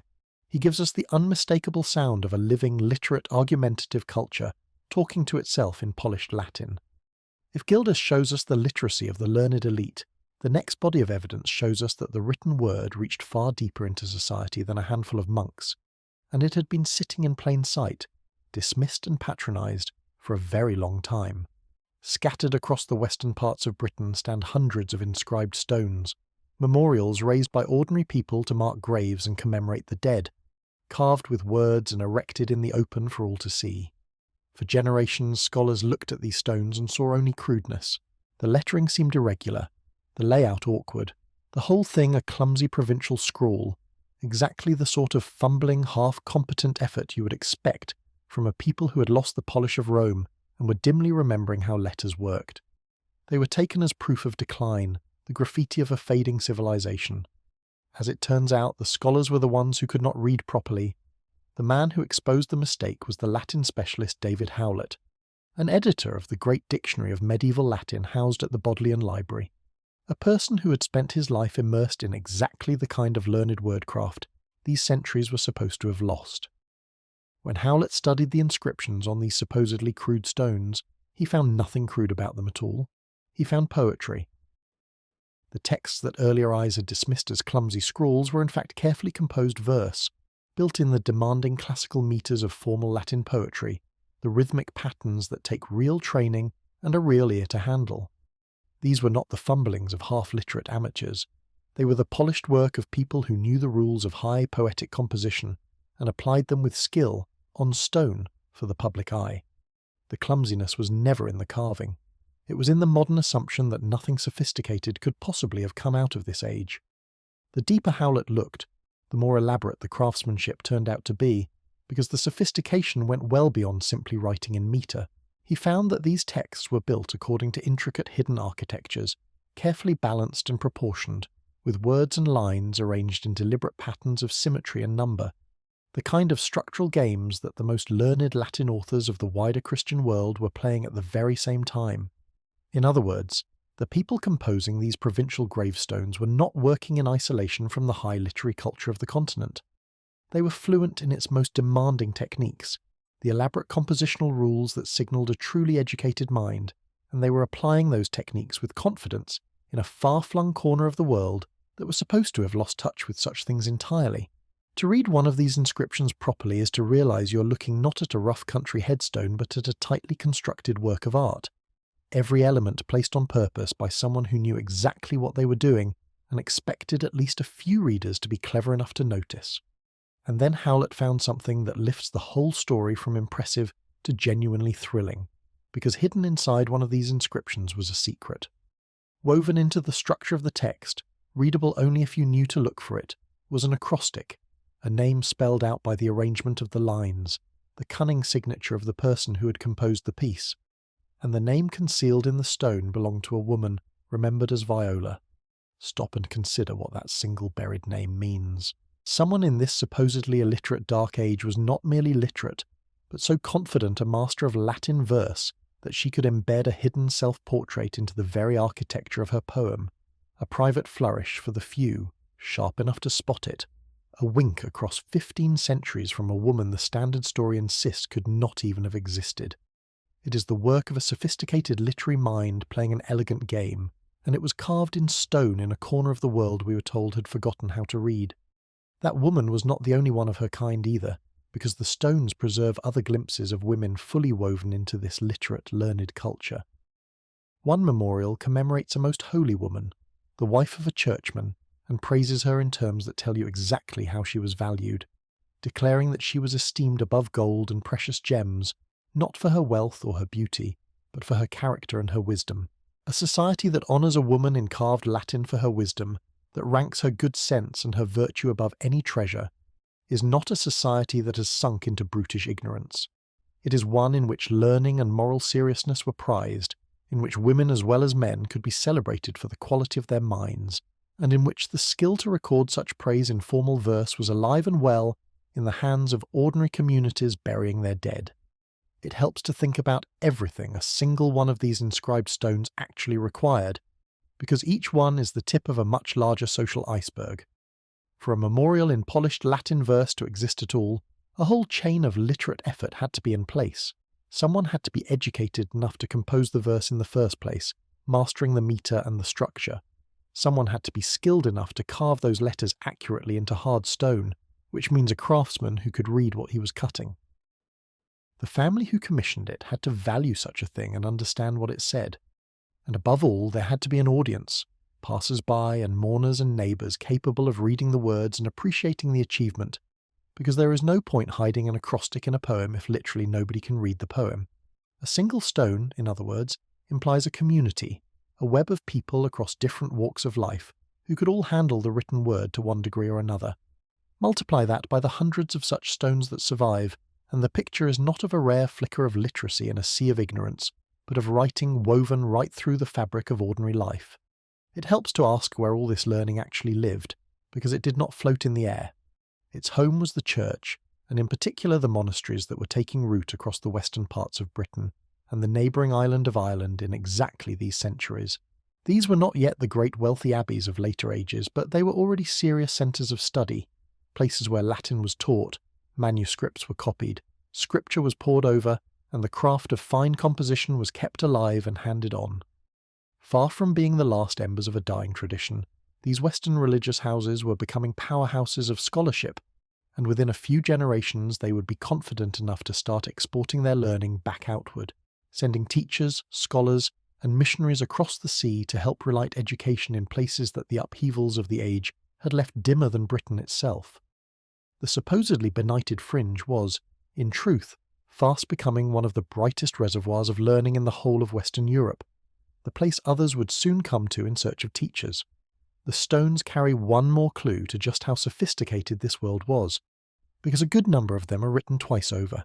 Alongside their Latin, many of these Western monuments also bear an entirely separate script, a spare system of notches and strokes cut along the edges of the stone, the writing used for the Irish language that flourished across the water.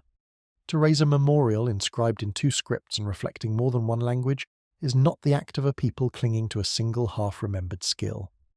It is the act of a confident, connected, multilingual culture, at ease with more than one written tradition, and in close contact with its neighbours, recording its dead in whichever form suited the mixed communities of the Western Seaways. Far from a society that had lost its grip on writing, this was one juggling several kinds of it at once. Howlett drew from all this a conclusion that flips the entire darkness narrative inside out, and it rests on a beautiful linguistic irony. Everywhere else in the former Western Empire, in the lands that had once been the Roman heartlands of Gaul, Spain, and Italy, the Latin that people spoke in daily life was steadily mutating, sliding and drifting and breaking down into the early forms of the languages we now call the Romance tongues, the ancestors of French, Spanish, and Italian. The people there still spoke a kind of Latin, but it was a living, changing, increasingly informal Latin, and the pure literary language was being eroded by the very fact that everyone used a sloppy spoken version of it every day. The Britons were in a completely different position. They did not speak Latin in the street. Their everyday language was a Celtic one, utterly unrelated, which meant that for them Latin was never a casual spoken habit drifting toward decay. It was a language they had to learn deliberately, formally, from books, as a thing of study and reverence.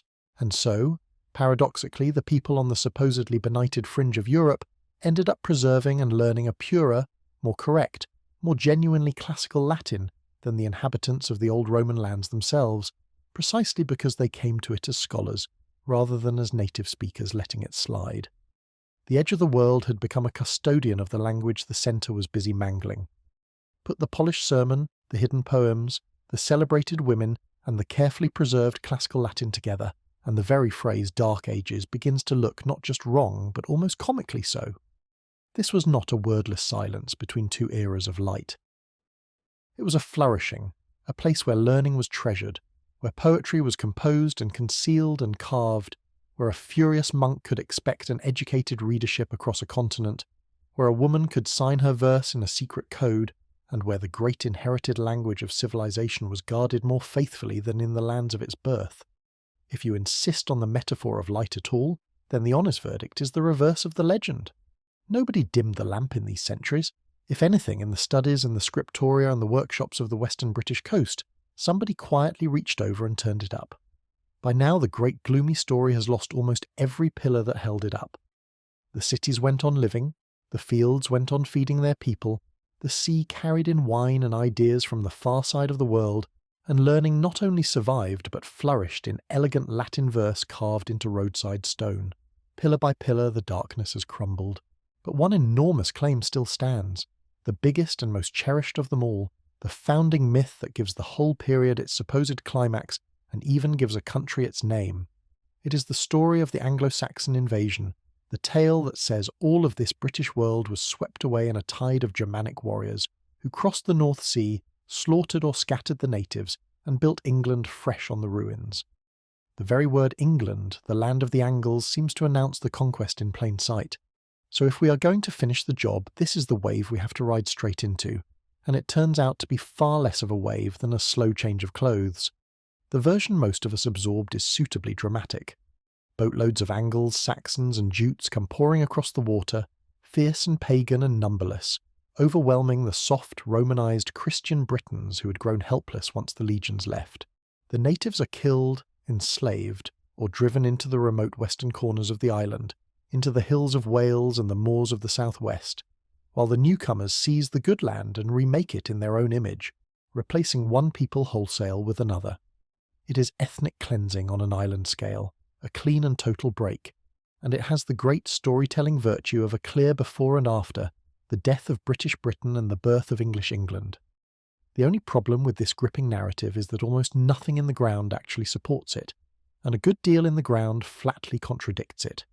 Start with the single, most magnificent piece of evidence the period has to offer, the place that ought, if the invasion story were true, to give us the perfect portrait of a conquering Germanic warlord.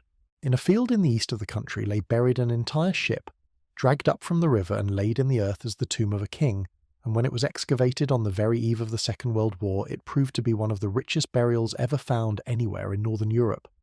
The treasures inside were staggering: a great ceremonial helmet, gold and garnet jewellery of breathtaking craftsmanship, a heavy gold belt buckle, an ornate purse spilling coins, weapons and drinking vessels, and all the gleaming apparatus of royal power. This was the grave of someone who wanted very badly to be remembered as a mighty king, and at first glance it looks like the smoking gun of the Anglo-Saxon conquest, the resting place of one of the triumphant invaders. Look more closely at where all that treasure came from, though, and the simple story begins to dissolve. The objects in that ship had been gathered from across the entire known world. There was silver from the Eastern Empire, the great Christian power on the Bosphorus we visited at the western trade routes. There was gold work in the Frankish style from across the Channel. The dazzling red stones set into the jewellery had been carried from astonishing distances, possibly from as far away as the Indian subcontinent. This was not the plunder of a simple raider who had just stepped off a longboat. It was a deliberate, curated collection of the most prestigious and exotic objects money and connection could obtain, assembled to make a single overwhelming statement about the power and reach of the man it honoured. And the dynasty that buried him was busy doing something even more telling than collecting treasure. They were inventing themselves. These so-called Saxon kings were constructing a grand pedigree, tracing their bloodline back to gods and heroes, manufacturing a divine and royal ancestry to justify their rule. They were not foreigners importing a ready-made kingship. They were local powers building a brand new royal identity out of whatever impressive materials they could gather, exactly the sort of self-made authority we watched rising from the old forts and hill forts, only now dressed in even greater splendour.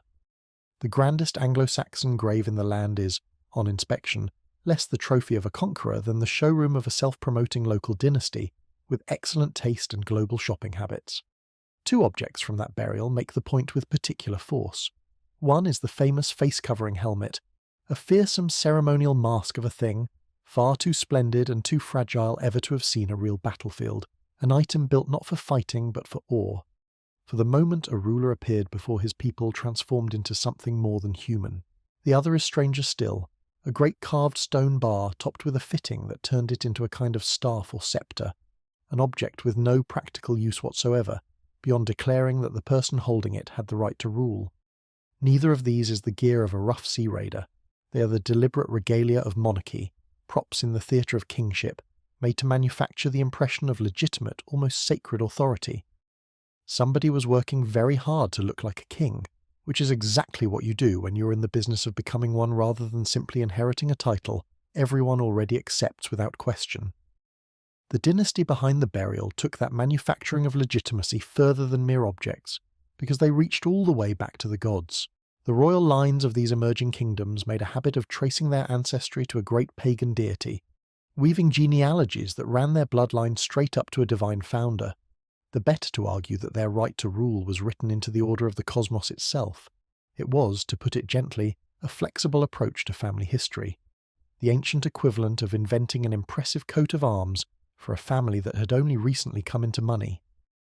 And the burial itself sits right on the seam of a changing world, because mixed in among its treasures were objects that hint at the new Christian faith arriving, even as the old pagan rites of ship burial were being performed, a man sent into the afterlife hedging his spiritual bets in much the way we saw the villa owners do generations earlier. This was not a culture frozen in barbarian simplicity. It was a sophisticated, ambitious, religiously complicated world in the very act of reinventing itself and reaching for every source of prestige, earthly and divine, that it could lay its hands on. But a single royal burial, however dazzling, cannot settle the question of what happened to ordinary people, and for that we need a place where the daily life of the whole community was recorded continuously, straight through the supposed catastrophe. Such a place exists, and it was excavated on a scale that few sites anywhere can match by the archaeologist Dominic Powell's land, who spent years peeling back an enormous stretch of landscape in the north of the country. What he uncovered was a settlement so long-lived it almost defies belief. A sprawling site strung out along a great length of ground that had been continuously occupied for something on the order of 4,000 years. Here, if anywhere, the great rupture should be written plainly into the soil, a clear horizon where Roman Britain ends in fire and Anglo-Saxon England begins in conquest. What makes this site such a uniquely powerful witness is precisely its scale and its longevity. Most excavations are small windows, a trench here, a building plot there, glimpses too narrow to be sure whether what they show is typical or freakish. This was something altogether different. A vast stretch of landscape opened up and read as a whole, a settlement that had migrated slowly back and forth across the same ground for millennia, leaving an enormous, continuous, layered record of itself. When you can examine that much of a community across that much time, you are no longer guessing from fragments.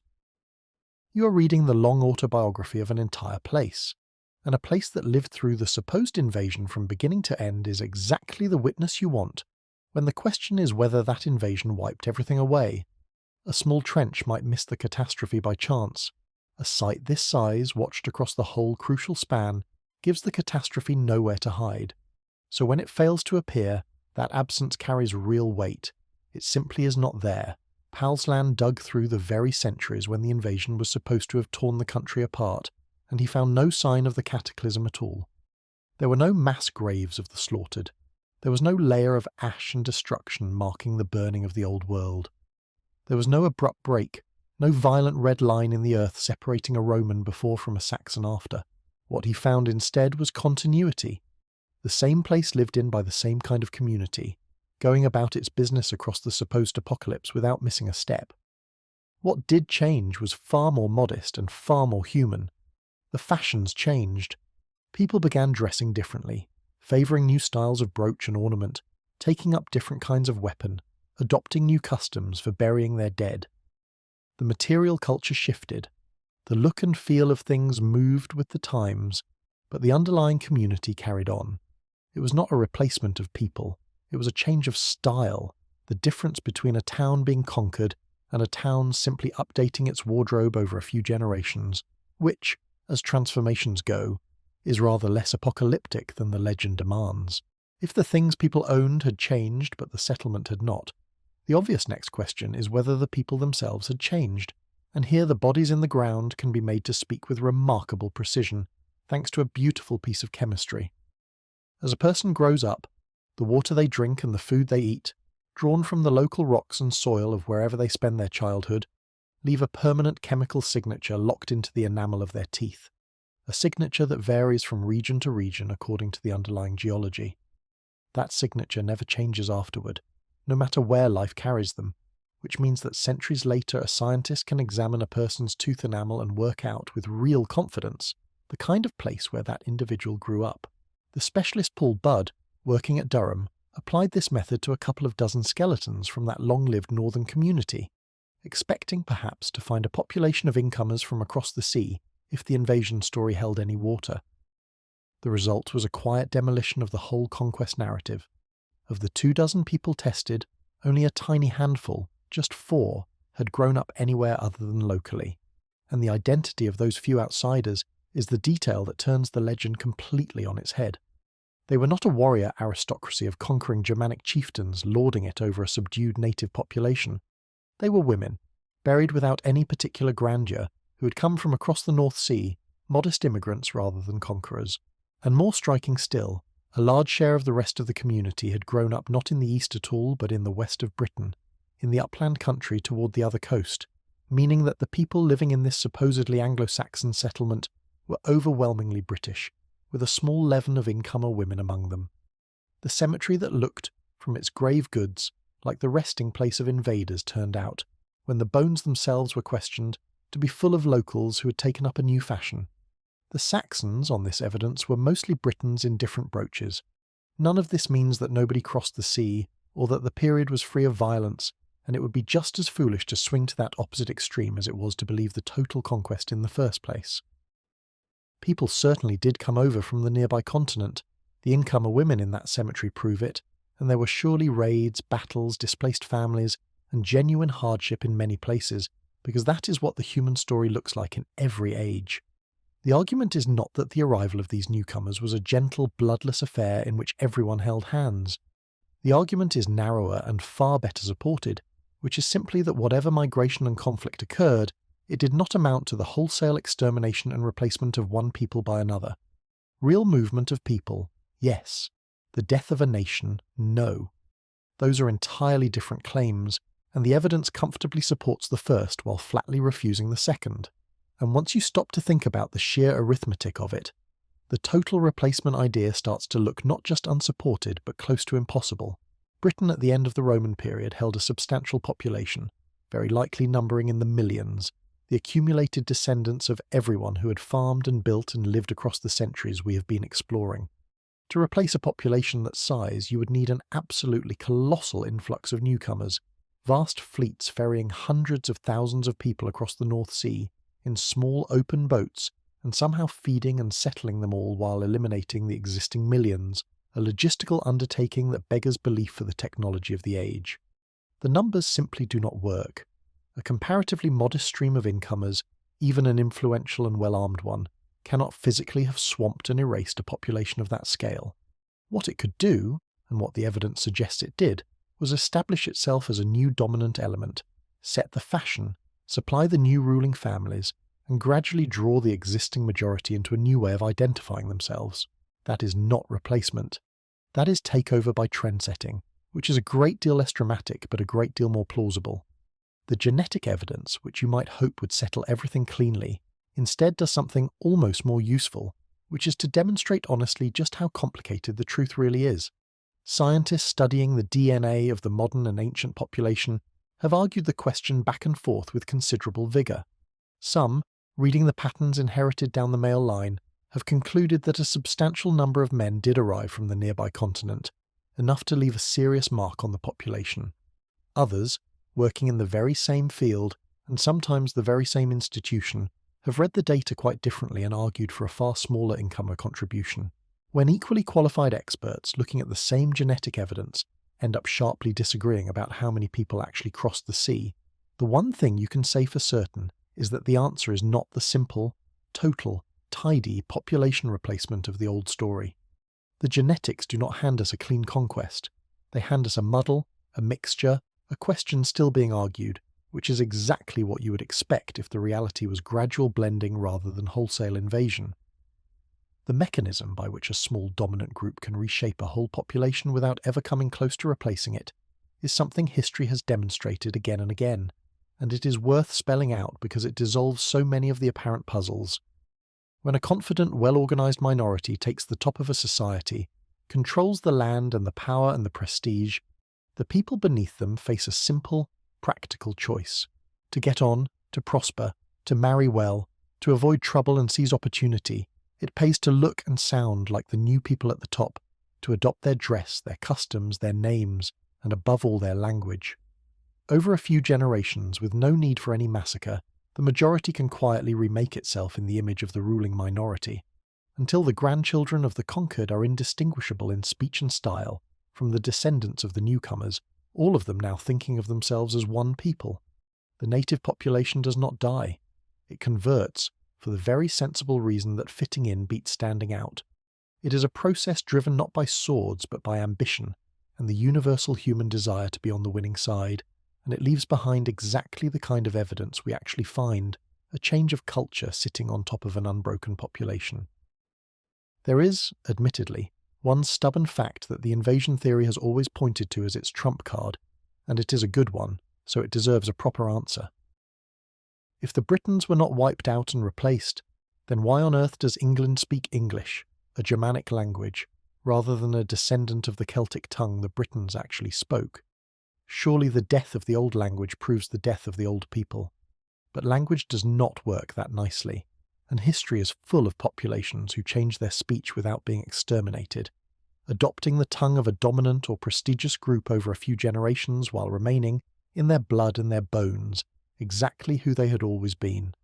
People switch languages for advantage, for status, to get on in a world run by new masters, and they do it without anyone needing to be killed. And there is a fascinating clue buried in English itself that points this way, because some scholars argue that the grammar of the language carries a kind of hidden Celtic accent, certain underlying structural habits that do not come from its Germanic relatives and look very much like the fingerprints of British speakers who took up the new language while unconsciously carrying over the deep patterns of their old one. If they are right, then English is not the language of a people who replaced the Britons. It is partly the language the Britons themselves built when they learned to speak like their new neighbours, their ancestral grammar still faintly humming underneath the foreign words. The tongue changed. The mouths it sat in largely did not. The map of England quietly backs this up, because the Britons left their words written all over the landscape even after they stopped speaking their own language. Look at the names of the great rivers in particular, and you find that an astonishing number of them are not English at all but Celtic, the old British names for the waters, preserved unchanged in the mouths of people who had otherwise switched to a Germanic tongue. This is exactly the pattern you would expect from blending rather than replacement. When newcomers genuinely wipe out a population, the old names tend to vanish with the old people. But when newcomers settle among a surviving majority and gradually merge with them, they pick up the local names for things, especially for the big permanent features of the land that everybody already knew by heart.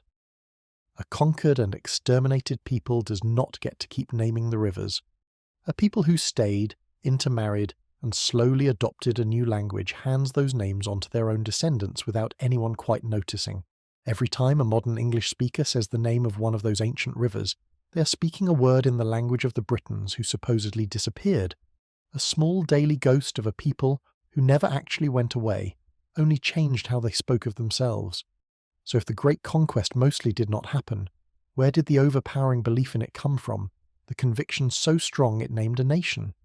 For that we have to meet the single most influential storyteller in the whole of early English history, a scholarly monk who, around the year 731, sat down in his northern monastery and wrote a history of his people that would shape how that people understood themselves for more than 1,000 years. In the act of writing it, he did something extraordinary. He more or less invented the English. Before him there was no single English people, only a scatter of separate kingdoms and mixed populations with tangled origins. But he gathered them into one idea, a single chosen nation with a shared identity and a divine destiny, a people specially favoured by God. It was a brilliant and powerful piece of storytelling, and like all such stories it was written for a purpose. His great aim was to glorify a particular version of the Christian faith, the Roman mission that had arrived to convert the kingdoms of the southeast at the very end of the 6th century, sent from Rome by the famous Pope we have already met. And to make that mission shine as the true bringer of the light, he needed a darkness for it to dispel. So he wrote the older native British church almost entirely out of the story, the very church we have just seen producing its elegant Latin and its learned monasteries, casting the Britons as spiritual failures who had forfeited their place and deserved to be swept aside in favour of the new chosen people. He took a messy, blended, continuous reality and reshaped it into a clean tale of divine replacement, a fallen old people giving way to a glorious new one. It helps to know a little about the world this monk wrote from, because it explains a great deal about why his version came out the way it did. He lived and worked in one of the great centres of learning of his day, a northern monastery with a famous library, the kind of place that was, as we have seen, a powerhouse of exactly the scholarship the Dark Ages were supposed to lack. He was a careful, brilliant, genuinely learned man, not a liar, which makes him all the more persuasive and all the more worth watching closely. His church had recently triumphed in a long and bitter dispute with the older native Christian tradition over matters of practice and authority, and he wrote as a partisan of the winning side, eager to present that victory as the natural and proper order of things. To frame his people as a new chosen nation, he reached for the oldest template available, casting them in the role of a divinely favoured people entering their promised land, with the Britons assigned the part of the unworthy who had to be cleared away to make room. It is a magnificent piece of writing and a magnificent piece of propaganda, and the two are not in the least contradictory. The most effective myths are very often composed by sincere and gifted people who believe every word, which is precisely what makes them so hard to dislodge once they take hold. The proof that his version triumphed is sitting in the name of the country itself, which is perhaps the most quietly astonishing detail in the whole story. The incomers from across the sea were, on all the evidence, a minority who blended into a much larger native population, and yet it is their name, not the Britons, that the whole land came to carry. The land of one group of newcomers standing in for the identity of millions who are mostly something else entirely. A label attached by the winners stuck so firmly that it erased the arithmetic beneath it, and a country largely descended from the people who were supposedly conquered has spent 13 centuries calling itself by the name of the supposed conquerors. It is a perfect illustration of how the story we tell about the past can overwrite the past itself, how a name and a narrative, repeated long enough, can become more real to us than the bones in the ground and the chemistry in the teeth. We took the storyteller's word for it for 1300 years and only recently thought to check. And here is where the whole story comes full circle in the most satisfying way, because this is precisely the same trick we identified at the very beginning. The rewriting of the past to serve the needs of the present, performed by a brilliant monk in the 8th century just as it would later be performed by anxious gentlemen in the 19th. Both took a living, complicated, continuous history and flattened it into a dramatic tale of collapse and replacement, because a dramatic tale was more useful to them than the messy truth. The monk needed a fallen people to make his church the saviour. The later empire needed a fallen civilization to frighten itself into holding together. The Anglo-Saxon conquest and the Dark Ages are not two separate myths at all. They are the same myth, the myth of the clean break, told twice by different people who each found the truth too untidy for their purposes. It is worth asking why the clean break has such a powerful grip on us, why we reach so eagerly for stories of collapse and conquest, and so reluctantly for stories of slow, muddled continuity. Part of it is simply that the dramatic version makes a better tale. A great civilization falling, a darkness descending, a heroic people sweeping in to begin the world anew, all of that has a shape, a beginning and an end, the satisfying arc of a proper story. The truth, by contrast, is a long, gradual, undramatic process of ordinary people adapting and blending over centuries, which is far harder to fit onto a memorable page. But there is something deeper at work too, because the clean break story flatters whoever tells it, letting them stand at the dawn of a brand new age rather than in the unglamorous middle of an unbroken one. It is more thrilling to be a beginning than a continuation. And so, age after age, people have preferred the tidy fiction of rupture to the messy fact of continuity, not because they were stupid or dishonest, but because the human mind genuinely finds a sharp edge easier to grasp and more pleasing to behold than a long, soft, unbroken slope. The real history asks us to give up the drama and love the slope instead, which is a harder thing to do but a far more honest one. Strip away both layers of storytelling and what remains is the real history this whole journey has uncovered, and it is a far better story than the legend ever was. There was no death of Britain and no overnight birth of England. There was, instead, a long, unbroken, endlessly inventive process of people getting on with their lives, adapting, absorbing, and remaking themselves. The Britons who farmed the open fields and fired the kilns and built the timber halls did not vanish. They carried on, taking in a trickle of newcomers from across the sea, adopting new fashions and new words and eventually a new name, blending the incomers into themselves until the line between native and stranger blurred away entirely, exactly as they had once absorbed Rome, taking its baths and its gods and its language and making them their own. The genius of this island was never purity.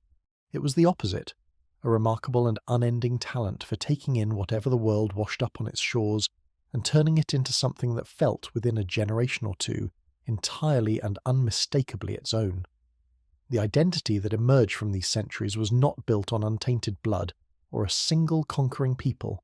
It was built on mixture, on the long habit of swallowing the foreign and calling it home, a thread that runs unbroken from a hot Roman bath in the West Country, all the way to the most British thing imaginable, a comforting cup of tea brewed from leaves grown on a hillside thousands of miles away in Africa.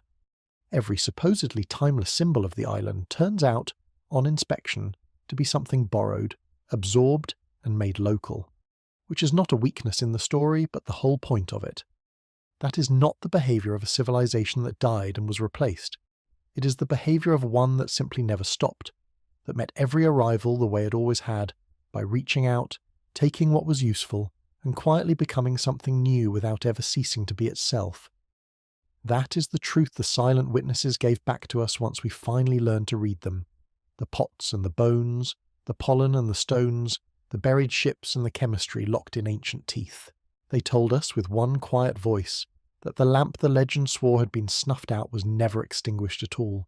It burned steadily through every century it was supposed to have spent in darkness, in the busy towns and the worked fields, in the feasting halls and the trading beaches, in the carved verse and the copied manuscripts, while a people who refused to disappear simply went on living, working, praying, trading, and reinventing themselves, century after century, entirely unaware that a far later age would look back at all that life and insist on calling it the dark. The darkness, in the end, was only ever our own, a shadow we cast backward by refusing to look closely at what these remarkable people actually left behind. And now that we have looked, the shadow lifts, and the so-called Dark Ages stand revealed for what they truly were, not an ending and not a void, but one of the most quietly creative and stubbornly alive chapters in the whole long story of this endlessly absorbing island. And on that note, we have reached the end of our journey through the centuries that were never really dark. Thank you for spending this time wandering through the real history with me, beneath the legends and the myths, all the way to the truth waiting in the ground. Now go ahead and let those eyes drift closed. Let your mind settle, and rest easy knowing the lights were on the whole time. Sleep well, and good night, wherever in the world you are.